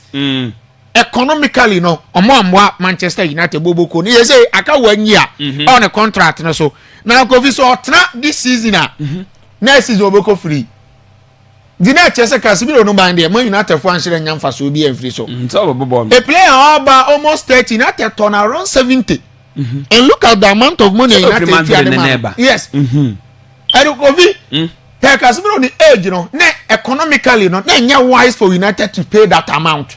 No. Yes, from economic point of view. Oh, not necessarily say be a coffee baby. Say negotiations. Unza phone obi betimi akọ ne aton ama no e bia 1 Ghana cedi. Obi be kọ ne aton ama no 4 cedi. Uhu bi da. Wo nyina betimi akọtọ ade ade kro the same brand. E bia ade no kro papa esen ne de no. Na ne de ne relatively cheaper than all de no. Okay. The transfer businesses no sa na tie. E McAllister sika e de to no. O se ngalibo pufo kra akọche Brighton for ni sika ka ho. You get the point. Ni akoto obi bebre oba no nye hwe no nam ho. No ntimi ye de embo. Did ya de akwakopim eno no. Na go fi yes. Transfers no ma me boso kakre. Okay. Na me run games no kakra bi. Now ye do transfer headquarters nti obi anya abotre no ntie ni yi. Na go fi the Abane say Real Madrid for a monitor Abrante Osina kind for AZ Akma Feni Keith Smith. Okay. Keith Smith Osina kind for AZ Akma according to Dario AS. Now within 19 years. Now Kofi Onimbo no bo papa. Now the mate say omo person omo fa Abrante and man be replace Toni Kroos. Oh okay. Because omo for Toni Kroos ko ni waja ho bi dia to Real Madrid not for ho. And you see Ramadan for scout to boy away from last season Eddie Bessie and the Omoria the ball now, Omotia similar qualities be with Toni Kroos in terms of how we control game in deep situations, the passing range, any vision, the passing ability, Abrante and the Ekitano. Now, South American already just 19 years. Now the challenge is on that Akma for no contract until 2028. Now Abrante na nkasa si onya Madrid no obebo na mom no say challenge na kwakwa say the evaluation of the boy and Real Madrid for no etwetwam na se kakra and it say AZ for no omo volume around 35 to 40 million euros for 19-year-old wonder kid Keith Smith. Yes inti eno na ma ade na kwa ehu no another challenge for Real Madrid no so ne say Barcelona for no so tete corner no mo muska. And so John Basona Patapaya and I do baby on almost to the corner. So I'm using a brand and I'm okay. The Basona for no so a catcher boy and say, Mom, come out the next season on Baba Fano. And they are making so according to the same newspaper that is for no switch. Say, for no press personally, I contact boy no. And the boy in there for now. Onya Real Madrid no bebo ahead of Barcelona. Ni sana nkomare dey akwakusi. Now our Bayern Munich Bobo Konum according to Kika for also the about to that so I'm reaching verbal agreement with Abrante Osina for Stuttgart. I found a Nick Watmadi. Now Bayern for the boy now reach personal agreement or my reach personal terms a week. Now the Etienne said Bayern for offer 60 million. Now Stuttgart for so almost around 100. Anti na ma de na yehu now say negotiations ni bibia call as expected that obesan 5 years in 5 years option to extend for another year until 5 years no the contract no ebe 2030 so bibia call as expected that and no dey the influence of the airback Manchester United na Aston Villa nkomodi akoso awo mu mienu ntem for Abrante fan Ole Watkins. Now the meeting is United for the Abrante na be kan option list ne ho. Ni na say Osimhen omo hu so on be fa na we. Victor Yokeres nso Arsenal for na kasa kwa chiri. Madika dia betu ja say Arsenal for no omo twetwe omo nanso fa branch FN Benjamin Shesko ni nanso Shesko no ni wages ne so he earns over 190,000 euros ni so obas na Kofi we are talking about a player who be around 300 say yate Shesko ni bo no so yate so from between 90 to 100 at the about 70 according to the agent FN Basanovic no but the yate so ne say ni wages no na SK Arsenal for na way they say like to some be consider branch FN every talk you carriage enti na Manchester United for so am ade so mo mpese omo de omo cost nyina begu kenten ba kum enti omo value other options and omo evaluate other options in case of say omo nya omo prime target now only Watkins so no another option ko fi seconds be on another game no Ronaldo be can say be say Saudi Arabian league no ebetuma compete 98.1 na Akwaaba menene nyagi entirely there but Kofi you crucial results be of FIFA Club World Cup no mu a it seems say Ronaldo is getting vindicated as an asem no kan no as a man for ya de ne bo ayden amano because of baller ahila Brazil for them come on as a men come on as be only place Thiago Silva at the age of 40 close to 41 years how Marshall Fluminense e chiro ni ade na osoro edu ba bia na Kofi on na dan coach e chire say yenko for 4-5-1 we gina tamom ko cooling break no obobo na san da ai coach now on ahela afo ano Kofi against Real Madrid entimi an show mo and no against Manchester City we saw the fighting spirit. We saw the intensity and the determination in addition with quality display baby on a field of play. Manchester City. So for you to Kofi get good results against top European teams, Pep Guardiola, any Real Madrid, it tells to say a new fluke. Okay. And the Mambaso. But the I'm not too much surprised. Because quality na hela for one no anu e de and sika na ya de nyina omo Milinkovic Savic omo Khalidou Koulibaly Yasin Bonu Renin Lodi Kofi no Yasin Bonu ye 10 saves most in the Club World Cup since e shase na Kofi save bi o ye de na no e tene yo Abante Feli Savi wo twen no yo otofo nyina chi na ni so ade na e ka still he managed to block the ball. Yamo mabaso. The Maya and Kofi. This they save Kofi. Oh, okay. What keep na we ma keep na to form. Kofi save we dear. Save we dear. Intense enye normal. Enye normal. Eno aye the tactical man Ocean. Ena otene kana na yenko yene Born Agro Limited. Ekodi komo tia wasisi na eno chino na ya twaso nti yenko na yenko din komo. Penyene na tenase na yenko din komo. Minia medawase. Na mafasa kwenye so ache watifo ina titu ne Akwaaba Born Agro Limited na nedai woni yen ade ahia mu eden chia kase pa free Born Agro Limited asuyeye eye kinkonfo no echiawo na yadda Akwaaba ina sense watu ho asi wose obema Ghana fo adidie yina nim se Akwaaba no eden pa ntino so bi etunu wosi wose obeye Akwaaba na eye affordable kese na ode ne ho ebo ede ama oman Ghana eda no Akwaaba nyina se na menhira bibiara na Born Agro yempa ebo ne se nyame nkoso na onto zupa ewu modwuma so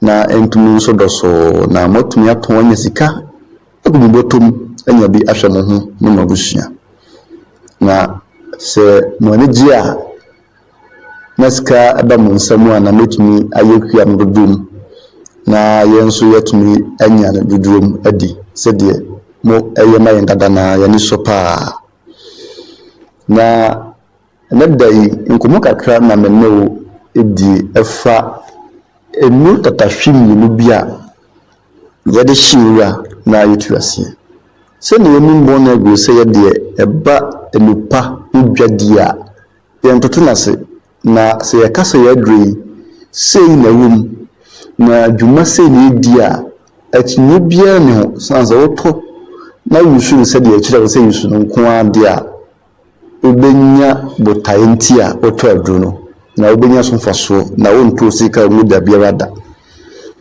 enti yɛde kenkɔn baa yɛn no wosɔhwɛɛ no waahunu sɛ kenkɔn deɛ ɛni hwamɔ na yɛ papa a ɛni sɛsoɔ ɛno nti ɛne da yi sɛ yɛde foforɔ aba yɛntumi mfa nkame wo land guard ɛna ogyaba land guard na ogyaba mmienu yi a nwura ɛhyewura na ɛto aseɛ na ma menkyerɛ mu kakra sɛ wasase so no o nwura ahodoɔ bi ebi yɛ sere ebi ɛyɛ nsonua ebi yɛ haban a ɛtrɛtrɛ ebi nam fam ebi ayɛ ne ho sɛ dusini ebi wɔ hɔ a na so ɔden paa ebi wɔ hɔ koraa na wabɔ nwura ahodoɔ biara ma afe asoro wobɔ aduro foforɔ afe ɛnhyɛ bio ɛno nti ayɛ wo dadwene ɛno nti na langard aba ama wo langard ne yɛ nnuro ahodoɔ mmienu ne yɛaka afra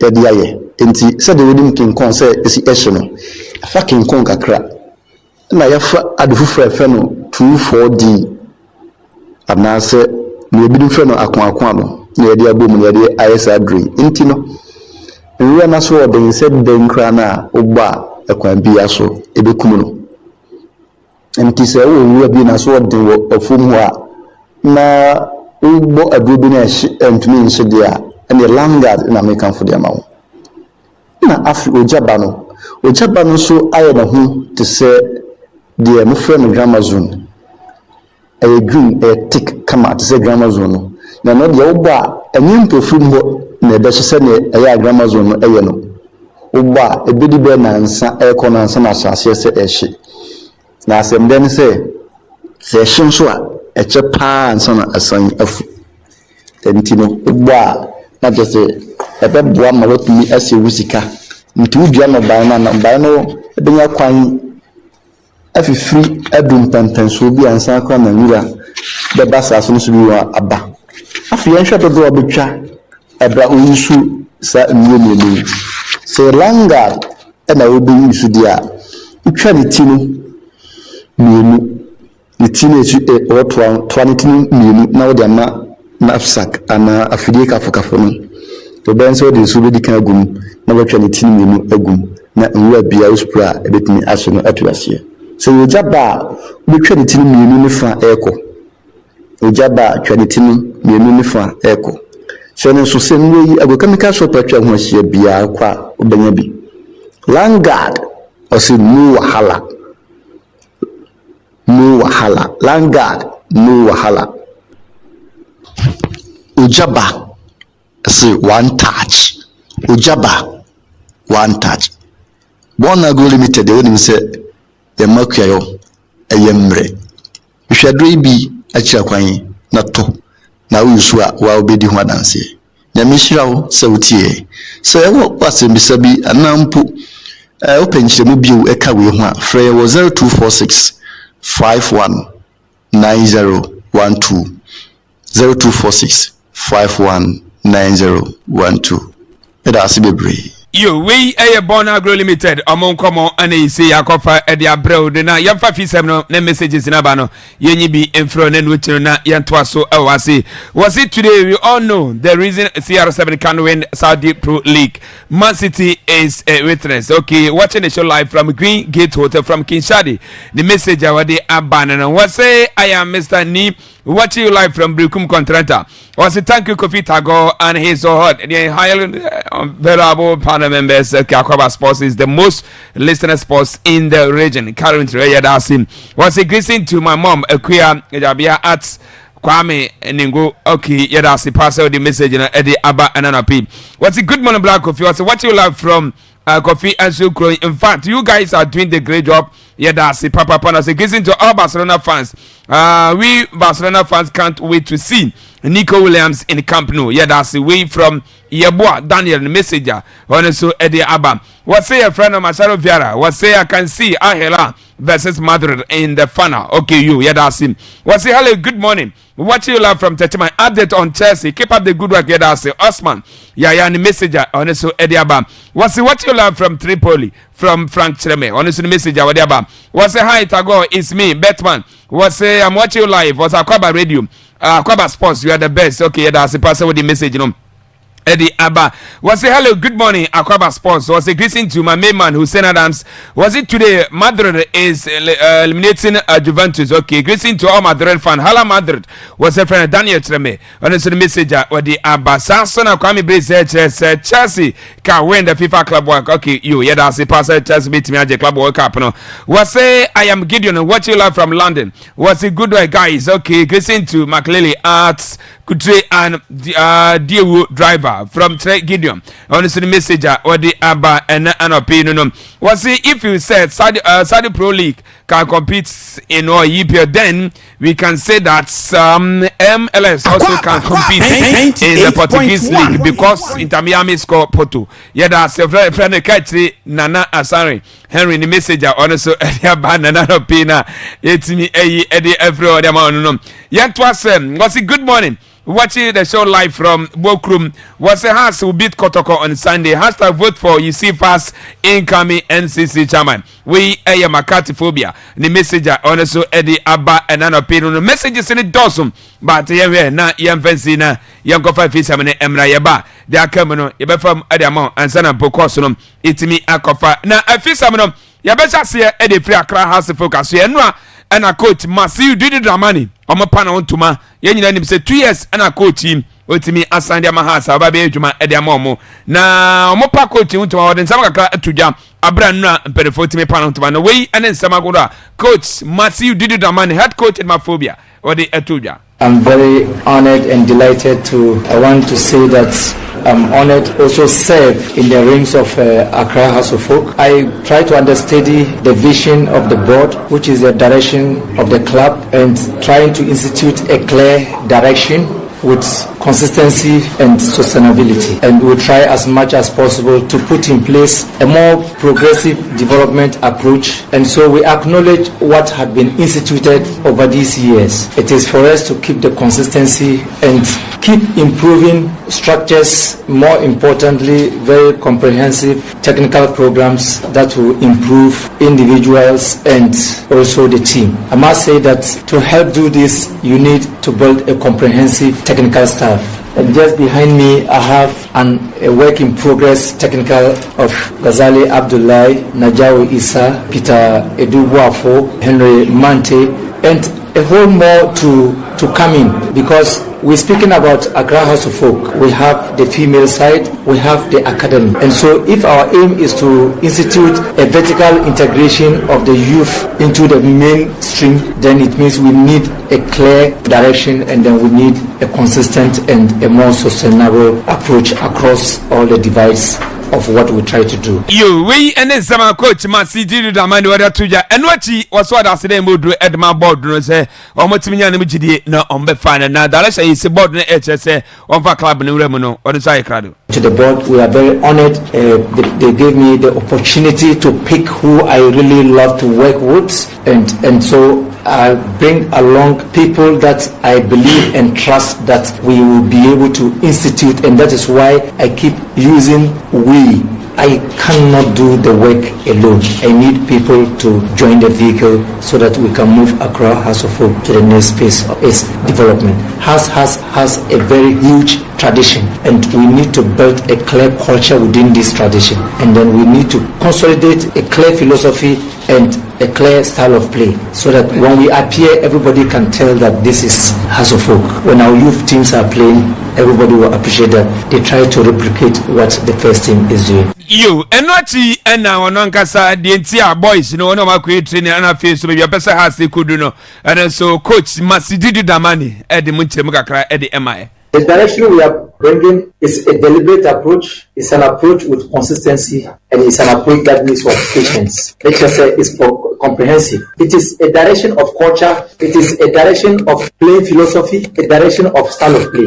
And the style of play, my staff need to understand the style of play. So we need to have educational sessions because they need to be very aligned. Everyone who is coming on board has to be aligned of what we believe in, because my directions are based on the vision of the club, the vision of the board. The board wants to see a football that is entertaining, a football that is progressive, a football that is very involving. And so both defensive and offensive, and also you need to create a value. Value is no end say adia yebeye off and on the pitch. You know adia ye bia no enye bibia over gina wo say e bia rabetra na me kakeke. E adia why deliberate what dey hihye na ye dey e dey to and hihye no also finding ways of how to transit the hihye into the technical staff, and this technical staff will also translate this into the playing body. So everything that we speak to the playing body is based on the philosophies that we have put in place. Everything that we speak to our players is based on our style of play. And I told them clearly that some now more to say mekano and one of the say meka a good footballer me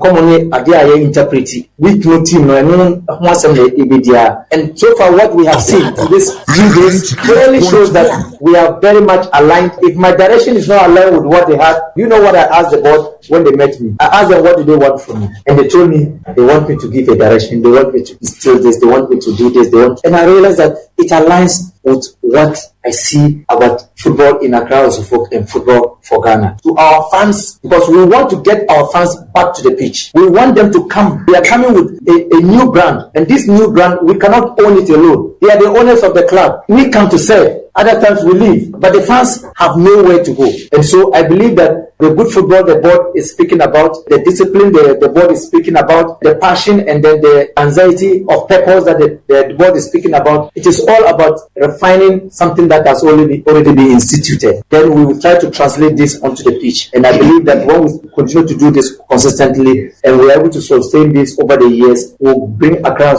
back to where the club really belongs. You was say Uncle Pimisabia, or no brebe so I say be free or no.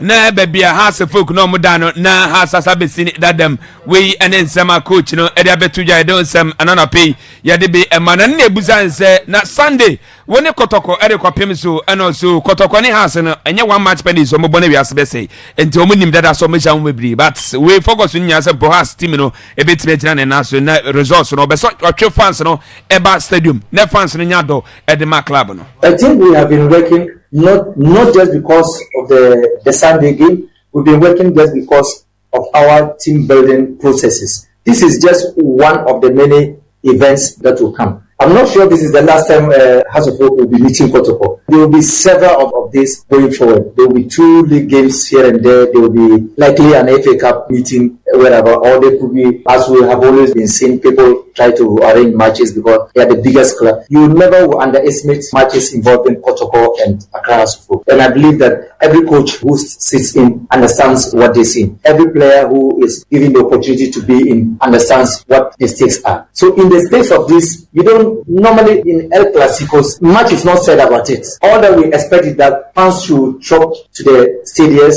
and then come to cheer their clubs. And then I believe that we will continuously build our team and then we will come and put up a very strong display. As I said, we'll come with the right energy, we'll come with the right effort, and we'll come with very comprehensive performance. At the end of the day, we are very positive. We are always very positive because we are building a winning mentality into the club and into the players individually. We still continuously will bring a clear direction, will bring consistency, and then we'll bring sustainability. Football development is not about just one game or just one league. It's a progressive development approach. Okay, and what you and I say technical team I say on farm and I say new being edition on one and the Tuesday and about the Buzan also defend here.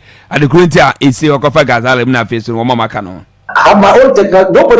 Nobody asked me to bring any of these ones. Nobody. There can be coincidences, but I tell them, I want this person, I want this person, I want this person. Why? I defend it. I tell them progressively why I want this, because we want to build a progressive technical staff that will help the team.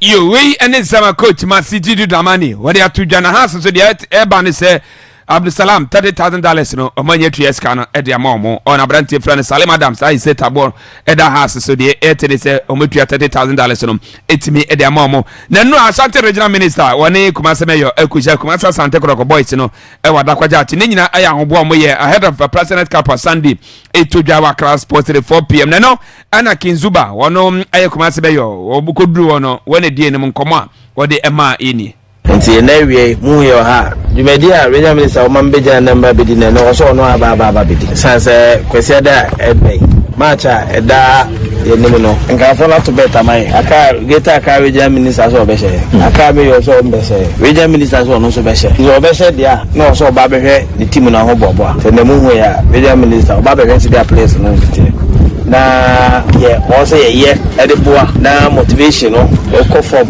na place no sunsun baso omukodi dwumano ma Kumase ene Asante man na kwese da se de tibia na ye de house 3 tosom ye tosun sia mo se nyoma fe ene ye no mujira ya na mu na mudi sa dwumano ma ye tine the honorable Dr. Frank Amakohene Ashanti regional minister ene wa bo no ankasa ni team kotoko ho se wade baba bedin kono yo eno achi ana Kinzuba so se boys no besro mo go bia on besha nyame adoma Sunday bia no $200 omo nche has one go bia $200 nti omo nche has be num no ma wie nesika na makare nya bom na maje Kinzuba eti go back bia $200 go back bia $200 na ye ba park na ne de ba go ni to ma $200 ne ya to mu cha 5,000 ne da to eti mu se kwese da go bia be se bia dollars na mo sha has yo we ene sama Kinzuba edetoja nochi Dr. Frank Atwi amwakwanyene wono Asante regional minister wono so we enode etodwa enze mo match bia ma bia no mama me sense from enze mo first one na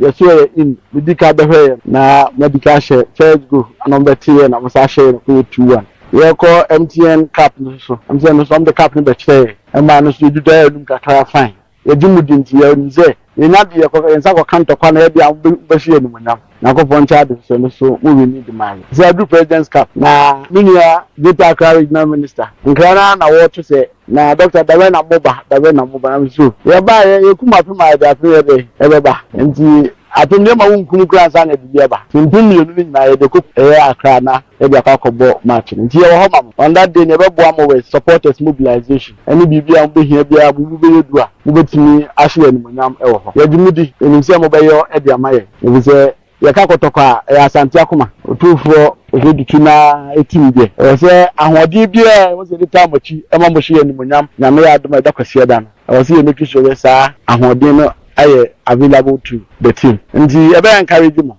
teamwork so the bia mo ye no and I'm glad say new players no ya mo integrating now so that you will be able to play together well as a team na matimi a hye animonyam yankopo ya adoma eda kwase da yedimudi enim so say e ya God willing Sunday nkunimdi e besa dia ba ye Kumase e ye wose kurum na nkunimdi aye dia okay we ene zama regional minister so ede tuja na Henry Kwame Yansu wono ene gina mu edema players no abra isa chede no koye no sei ene sei Kwame Yansu so ede tuja abra ministers na so minister ne kuja mo Kwame whether was crisis sama modi abra na we training grounds na say kopo match kasi na yehumu training grounds a member na de ko match ni ana playing board no so like ebe assure me say be Sunday yengu ni match we confidence say be ya bit my win cup no asha Asante you we ene sama Kwame Yansu dia tuja na shano Asante regional minister e ma mo 10,000 Ghana cedis say omonye no mfanye preparation no mfanko eno so akosi apia we na de tuja doctor I say Oshamun crying. It's a 10,000. We tell you, it's match no draw. Say Oshamun crying here. That is a match no draw. Baby brave. See, we have asida ema honorable. You we and then sama every hoba edo sabia de ma. Na rag almost aban almost government emrem no mbeboa. Fi say na say pressure almost nye pressure is that from kra. Omo say say afene di omoka. Kan bebrebe na no na ye ne rag omo general secretary edin komo Alex Twahene na nkyeremu yi eno de emae. In fact, in mu be say sa wo hwe ahoma na ma na chese bibia so. Enti ya hwe ahoma no sa ma na chese se yitimi bom panifo empro na omo mwabi omu a mu yitimi de aboa no. Na bibia so akọ ama yi nyina. Eno ntina ye kasa. Na sa no moko ama yi say aban no ama yeye football ye sesika wo memu na esi wonyi bi mpama referees na mpentwa kana se omoncha efefo sam ko pesika bi na mbetwa muka. It can be any of them, but adeba akoni say na say ya aban pesika bi de ma some coaches bi na efi na do muka ena the budget Emma Sports Ministry and FNS is part of the sports ministry. It's a training way and I say a castle by my boom and my boy and say a but a true way. Another incident say a buying Blamuna Omabusa F say how pie again. That's a dear Omo Howley Sikasem Yomiska Nadia not just say Omo who quite on the faso because Osha your free demo show Tabo, or come on, China, or new guy, the pianica. Your boss see you are now 12 weeks out of 30. Yeah, about 34 matches, yes. Now, you're only 4 weeks. 34 matches, or Mama say 12 weeks. Ref, what's it? Season, you're born in every year, Ref is 12 weeks spending so much at mom. I know, Ref, now can say, Nano Yana say, Abai Sika say, Omutia national coaches Mika. And no, your coaches on my Jumada mine was on my coaching national teams. No, I had your mind. Chamo, I'm buying for Bajumana. I'm buying for a Jumaso. Coaches, you know. Omo coach on my national team. FA president Mayan say Yentia Kano Satan 40 years say Omane FNAS Omo de Kabe $950,000. In this Caniba, Omo Tiamuka. Omo draw FA Tiamukan, a Tiam Cabus Median, Quabes near Fetium. Omo 2 quite per dear man, Quabes near Fetium. Just a referee there, on the day, every year. Season be a agreement best and Yamuno Mokwa. Yababo season, we next term Omo Demokai see na just a fight and Serbia. Banka musica yana shishabesa ni yana moko enshishe ni se you could do match ya match biano betia enka enshishe ni nyano enshishe ni se match bia be ko biano ese mutia eno ni enshishe ene amompa mokokoto ana amede kokoto nyi eno ni asem no ana amede mokokoto mo ni nyina so o ni nyina so obi de ka o ni nyina so o nyina so papa na ene kota semana ubekoi allowance see any petete lawyer the genede there be obekoko to dia court asem see in Canada you enti we Mr. Alex Twahini any one aye rag am general secretary no na Ghana Football Association pen for the HS Puma boot na bedru is a premier no women's premier league na face division 1 clubs no obia ebegene de enti abedu fefe by Facebook wa eno na kete post di nenia no enya sam kitokra na yenia Dalat Ibrahim one also okopiemo o Ethiopia ho na isi obo the man club no ka so be piemo o Ghana say no na no otimi organize match fefe e usunya no wie no fundraise kakra onya no otimi atoto drinks ahura sa so na mo ana fe so tiros ahura me no ka say we dey come presence e usunya ya omo so e dey resampo o metimi aboase de na o metimi akoso ikama etimi de ama omo enti Dalat Ibrahim the nura kakra ise wa kwente jangopo insira ne pa na yemfa nsem ni nsem doson but yentwa ne kakra kopim se mo ambutie so benya ode Uzim Kovitago. Okay. First of all, President Cap no. Mamemo Kinzuba Baso. Kinzuba Baye no so far as an involvement in Kotokone has and then he's giving us some news to be at least etimi sell etimi generate because enyo agdoye omukoye ya. A dear story na Kefri Kotoko Campo ba about President Cap no. In fact, the class sometimes are not doing enough to project the President Cup. Serious your league na ewo formuntra. In any case, Senki league no was and who be that me anakotokone as jira na so. Because President Cup na a big deal from spectatorship to new players akotokone has no more to mu use President Cup timi mo mu bobima fans ehunu plus the bragging right of who wins the game itself. And then again so share sa time no a de be seen na me no be din komo bi say and I would love to feature obey and na also this mama inside kakra bi about even president kra invite no kofi opportunities awunya including motorcade and ameboa baby abeda hotels akese in fact me sure say we madidie ni bibia na state sponsored match. What I say? Nese bibia of your choice 5-star. Intike ye born no kura dum pempenso bia. Me ka me suggest say yenya no president tournament. instead of President Cup. Either 8 teams and then 4 teams. Well, because Ghana no, and now Britain no, I can say your congesting features. You need congesting features who you about 34 matches here we league in ma. Ne about FA Cup where you round 2 and one no. And the matches no crown the average are FIFA mrane ade. Oh, nsi animu Kofi. Yanko ye. Media brand here job have you. Kofi. Yanko ye nim. Ti yanko ye nim no. The theory say. Many people have now see. The imagine say 4 teams. Now teams about be opportunity. What I say? Okay. And a better tournament I be more valuable. More than a one-off match. Because say better tournament Kotokom has room. It be a 2 best Ghana Premier League clubs. A room. No more boy in say anyway about the obey no mabo final and no crowd build it up to the final generating more news and for attention but so I think it will be a bit wet more than one of the news in do but by the tournament format it will give the tournament value. And again I'm looking at it from this angle say and in a way no aban betimi incentivize our tournament no na sika aban dey share other teams in no so or team dey bia fa ho mo be opportunity no so enya kakra aside the enjoyment of players no because aban eyi be $100,000 credit dollars aban even $50,000 for president tournament every single year. Now you see even the obeshe go kura benya bonus kinzuba mo tactics wo obeshe go kura benya bonus it will be very lucrative mewa yaman say wo obeshe one go ye 10,000 Ghana and so $50,000 they bought for team tournament wo obeshe go more $10,000 kura 10,000 Ghana e bi beka now imagine say wo she go awoje 100 million fans no kratia o me papa ka be say when the beshe go to get all these things what I say in a way no enka abandon involvement in football in one way or the other no ebe ye nti me dey me organizers na next season ni ade no on pom suggest president instead of one of match no omonya in the tournament for now omonya no 4 teams because gaka top 4 agu yes in the Bianca able league we no 4 teams nti senye gaka top it was automatically because they have no be constant nti we dey omo na custodian but 2 best performing clubs I can name ka go stars ne one and 22 golden case of lions do the ever go stars ne lions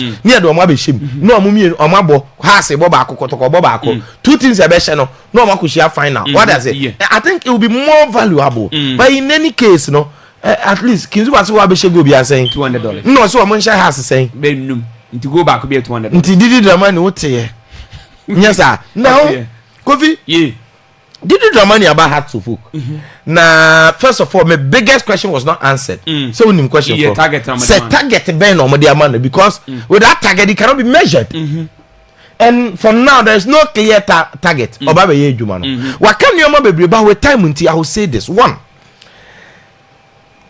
was one appointing a backroom staff and no friend or defender of course that is how it's supposed to be done everywhere because coach they are the head of the technical team when they was say appointed those you can work with because ya sake mo na moko coach am ebo 433 untimi nkofa backroom staff for omundi me 541 nko a emreme me na minimum ametimi no ma ye adwuma nti everywhere coach bia ne assistant coach bia ne omu trainers is omu the goalkeepers then set piece ni enyina aka to omu ba technical team na kasa na even technical team a team and omu ba to na ahye ne team to omba na nko yi a ye nja ba akokora wo na omu ko na omu mbeti ba be aba so we defend their fine but it doesn't mean say omu interfere. Yes I understand as of folk no wanim dro ene wanim hare ya eye and the chile interference and how deep e be at any given time. Yes there will be interference but we coach omu say we fit so we interference and ye more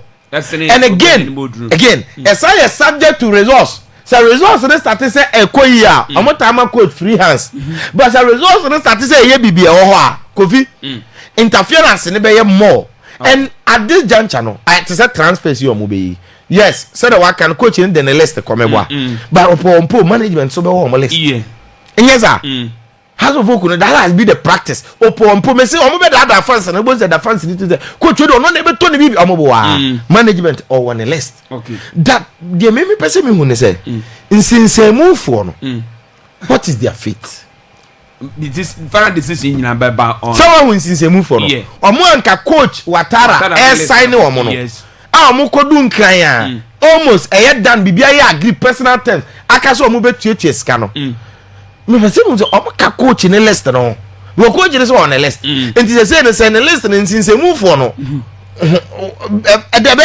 beden yen train was 6 and 6 no ye be hu ne ya hu Kwame Kofi morning baby aboko de e ma enti we Kofi me no ka say Pascal e de kopi court na no pe ya Pascal Park Academy okay me no ka say court amane 15 days say document bia be hia no omo ni nyina no for court e US oh okay enti anope ya ye de ne court ne Kofi ya pass enti omo de ne ko US ya handcuff papa yes okay ya man 15 days on fa mo abo the documents in so police custody okay e US David Ghana has ya John for 15 days no e mo abo the document nyina no okay 15 days ni akwa na asem ka o o be se ubiti ho so o dwane ai and they say no go heaven na oko am ba be you and they say heaven na as usually here na we go an ka be dwane me there be na ma hu say me ni bone bi we no na wo be da hu say we di bone na o na say me am ti wo di bone won di bone okay e man say wa na ka eva e ma be we di bone asem ka 15 days of police custody the lawyer and the one has documents ni na and how me do it lawyer na say ka se Kofi kura ko fa de bra only police escort na e ko documents ni wo so a lawyer na be ko akopɛ documents na e ka che police escort na do saba days ni nyesi ye jaw say wo hebra ana de obe ka no asetre nyina na say ye ko try no US ho and ye free be extradition extradition is agreement I happen between countries. In Ghana, any US will be any UK will be. And this UK no could be born in Uganda Bahakrana. No more who's a Akwaaba no. Who for continue say there be more who can some be fraud or so go vi has coach we one statement and me dey on insem no kind. But say onwa ye man free roll say on pay the technical team Kofi so it tells you say you person better say assistant coach is sabotage head coach because say Sadia head coach you know every power say office assistant coach you know more than mona so coach say obi better the system now obona say they make am say so office say o more than mono ohun ya o ho kwan say obi you on one e do buy this say e no crese the all can say yeah man that 2 minutes on phone one the backroom staff then you say our power over the backroom staff into coach in team can say assistant coach nko e ma team pay phone can say ontena sa some because you who be Ghana ha now a coach Urban Gazali e ko no premier team coach o free Baseke Holy Stars na eba meaning say house work adwuma de man obetumi aye was I in charge of Kumasa Sante Kotoko Pen. Nti make us wa coach Kotoko kakra. Me go Holy Star so my. Yeah, be Holy Star am. Na am pam Gazali. Ono na resign. You free premier be assistant coach. Okay, sir, Pepliandes free Sam Bebe assistant coach Barcelona plus. Me dey kamenye. But say Ghanaian coach me pa. I'm obsessed with the Imashu Didi Dramani no. After they see it as privilege. Menye. Say omone mine be menye. We know omo ya adwuma national team. Yes. Still menye. Me say ho no di free ba. Because goalkeeper trainer ya. Na jaw. Mu nyina say national team no. Ho no mu nyina di free ba. Nti go vi me dey coach no asem na waka na so na megina china bi e na o say kan target na ya mfa man no. Na ma say you Yoka, but Hasbrook next time picture quality. I don't know where that should be. I should be a baby on the arch for Has to change. Hasbrook to change. Kofi referees. What's what they say? Felix, Alex, and Mampelin. Mampelin. No maiden. Oh, musica semo. Musica don't know a Nagrata, no we Ghana Health Association. Almost a Ghana Bonnie. And omu the museum who you say. Omu not for. And omu Nagrat. and omo ye concern grace omo asesa din no omo musical ministry no sports ministry me pese mi hu say abandon fighting you musical mo na mi bisa say omo ye midwives association for and omo ye nurse for na call strike na no and also omo ye adwuma ma nat and omo ye adwuma ma nagrat and omo ka civil servants won my way man na no bisa reference say what's that binding them all capacity be no so now no ye national team coaches no be coaches ni bi ho a na ye do mo kana asmata o mo adwuma de mo man no referees for they should be serious see agro na ya do so yes Kofi now no mo Ghana for man to ba Kofi na dey say ne sebi Kofi Fusu ya timber company say o musika come 3 months pra no mo akoma mpani wo say be ji esika man Kofi what dey you 12 is been what the whole season o say na no nurses no hu so musika na kam no mo ye den o mo ye tre o mo ye tre mo ko strike o mo je adwuma na ye den ato the only association e do ka untimi nko strike abra onye e friend saying onye aban onye exceptional worker ye ka exceptional worker police for na ko strike e fi se bi besu o man mu soldier for ko strike bi besi some so ko strike e say nyama chisi na onye nyama chisi ni pa wu I don't get it. Say, Ufri say, no, can what the league na free day one. Abi season. Abi season. Now we want to boycott 1 match. I'm fine, you sika. Atina wa mo di matches ni nyina wie. Am season na end. Now we catch say abai mrem now you essential we can say. Oh, cost referees no cost striker. Dey na esi o man we. Mate. Kofi akwa no boss man panyin dey that president so no. Onye bi ni referee. So fosika kro mo di entimi kwaje mo mo. Ye hu ni o say referee fosika. Na referees no mo di ball dey na esi o man we. Be obenya bi obenya nya set na kobo. Na Kofi ye okay. Ye wie league ni ente ho. Ye wie league ni ente. Na Kodi ke be di ba ku o. Kansas school. Ye ni bra Kodi ke. Kofi. Ye. Ochina me ye dwuma bi afa afrie ba ne ho. Afrie ba ne ho. Yes. Okay. Eze ohun ade na sokra. Afrie ba ne. Afrie ba ne. Afrie ba ne. From a house of folk. We see when Ghana wa man. Okọ amonani. Why Ghanaian players ne ko amonani a omuntumi compete ochina me yesa adwuma no. Okay. Now, yes. Niema bebre because hi ye wo de ye nko na dia no. Ye Messi no. Ye bre no kra kwa. Kofi. Yi. O da referees no be aka ho asem awie de ye. Na me we hu hi asem me say na daje. Obi kai so. Referees ni so mo ye mpanimfo nso o. Mo ye sa no mo ni afi o. Na dia asem na okay na. Mo ni afi. Omo ni afi. Na Ghana ye nika. Omo man di kan nye mpanimfo ne die ni dia asem na okay. Na me chere say. Omo ni afi. Season. Anka setting mistakes bi wo ho a ni kwan so omo ye na kola bi di omo di agbo. Je pene on referee so is somebody matches no. Onye mo mo ni e. The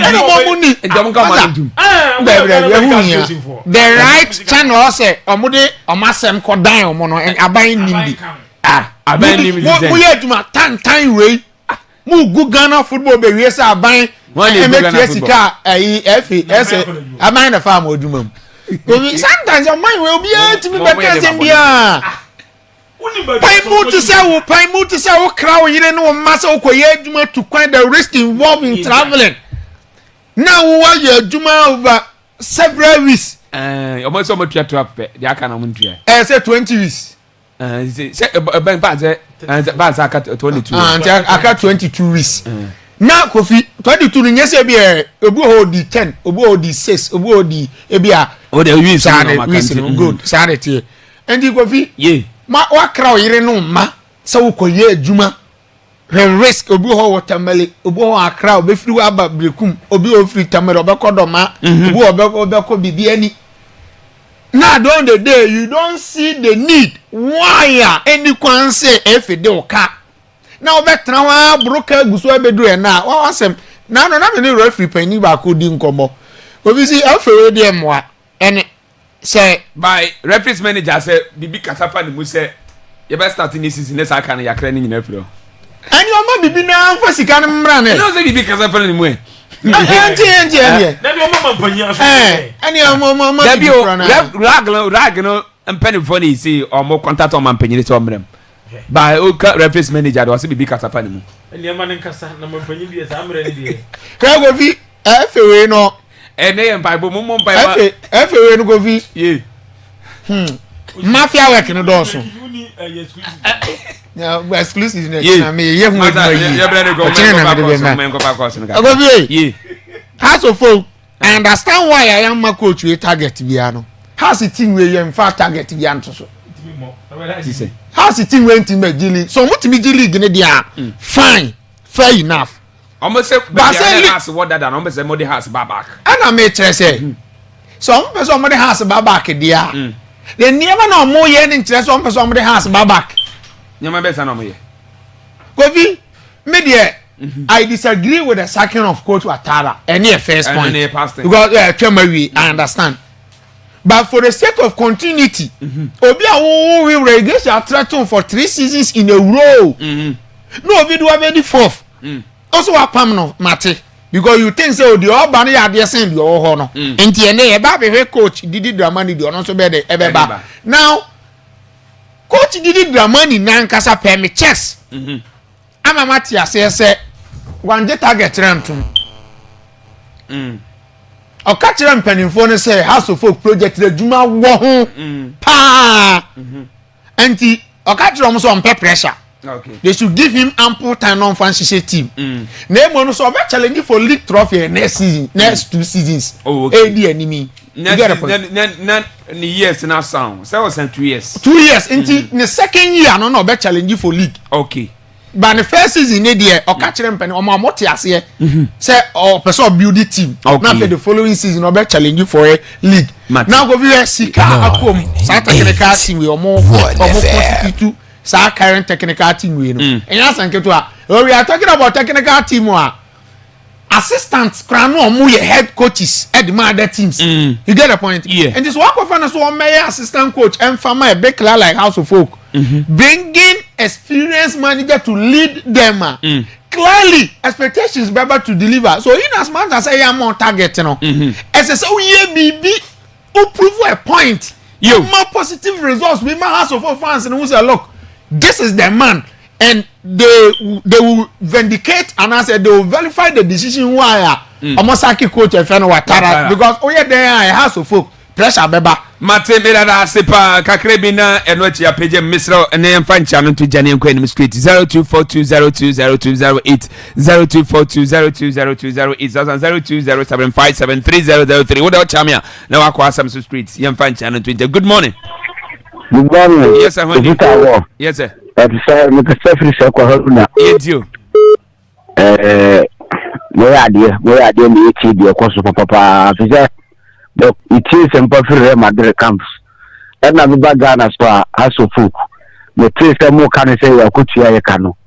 That before I say remember my fan fire I know say I could hear the name to you. Okay. Say could hear you. T coach is almost so many man. Now ball I do yes players pressure the shoot team so na they have a ball. Mate yedasi papa yedasi good morning.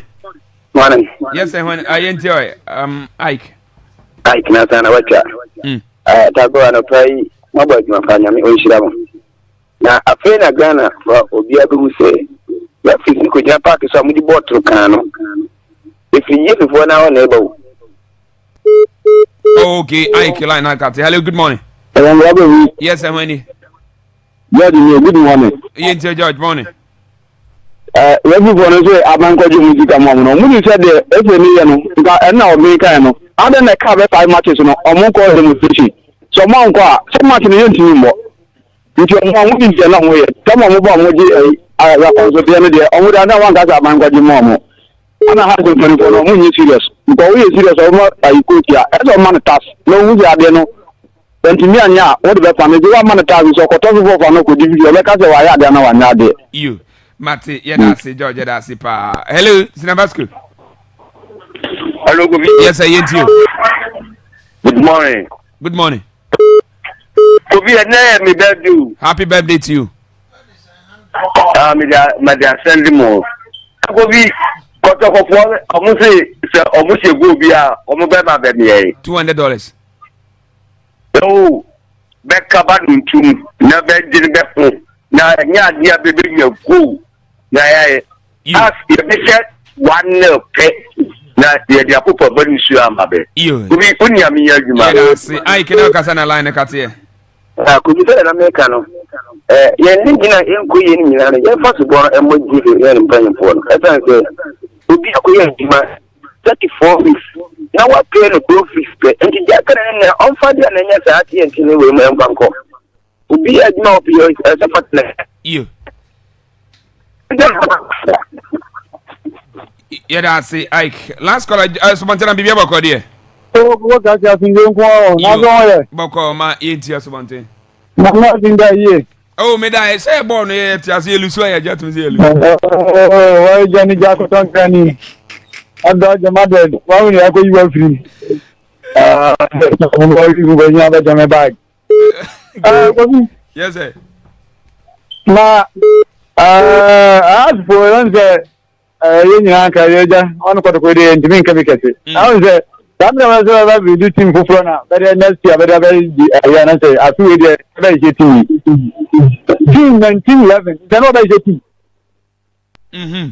ɛbi sɛbo gyina ntumi anjɛ adeɛ wɔ fɛri wadi aseɛ ndi yɛ dɛ jɔ kɔtɔkɔfɔ yɛ agyi bi a yɛ kɔ yɛ ni fɔsɔ wɔn gyi bi bi ɔtumi anjɛ bi a nyɛ sɛ ɔbɛ yɛ team yɛ ka kyerɛ sɛ mo fɛri. Yes, yeah, that's it. I ain't me for for be able na so ye see yenyi birthday same for na no chine na yenkwenra anwumre ye bad aka na betwa so na Harriet do na from Akua Korea or Italy ene ayo birthday nti Harriet happy birthday enko emfama from Madam for Diner was emfa kwa radio so ne ma woda power sele nyankopon wonom na ka na Italy na all no radio sabeso bia no enye chira na face adom no so emra awoso nti Harriet do na from Akua Korea or Italy jiwe ne fa do birthday. Happy birthday to you.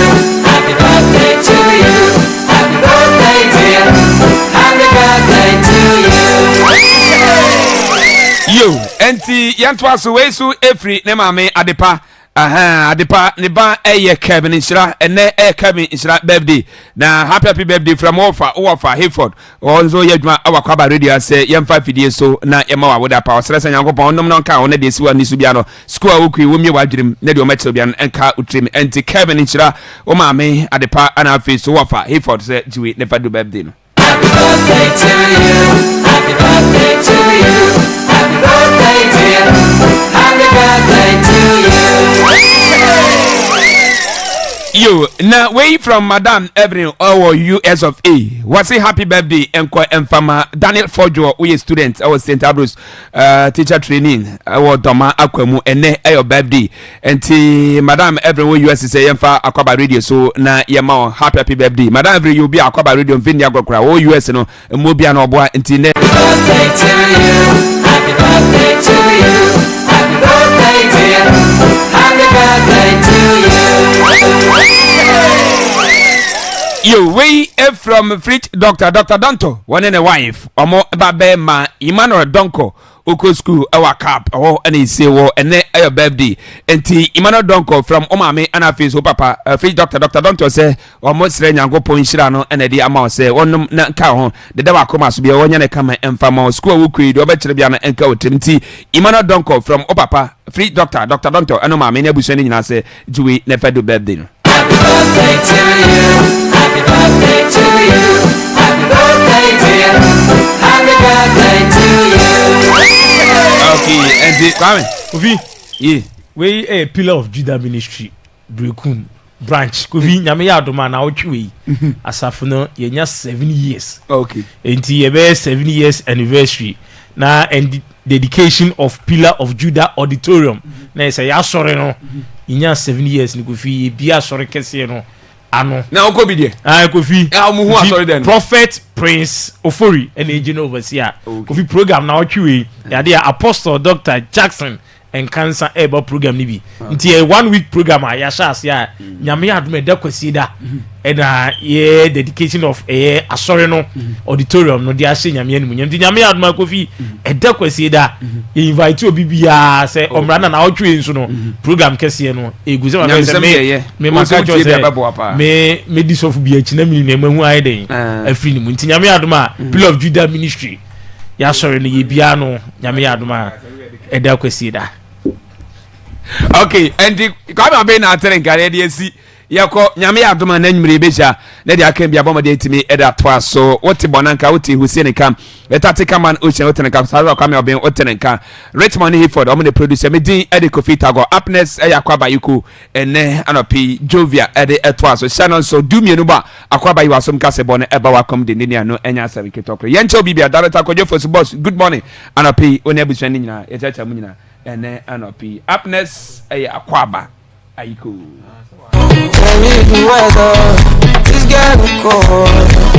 wa hwefie hyiahye ehwehwemu ama ya hunu se anyinam nkania ho niema na ewofi ho num nyina nye papa sesei die sa obeto anyinam nkania ho niema mankwati Jasper Enterprise wo anyinam nkania ho niema bia bi ewo na soe eba no extension board enketwa ne akese socket switch anase bulbs open holders standing fan anase ceiling fan cables panel light and floodlighter mankwati Jasper Enterprise ni niema ni nyina ye original ana ne boa no nso wo fam pa enti mu a mosi mu fie wi a mo pe anyina mo nkania ho niema ede awoya no mfu mani kire Jasper Enterprise wo he Jasper Enterprise a wo Brekum Thursday market ya wo da dwom wo ben fire service for no anase babia ye ton uramu nam no ubetimi ni Jasper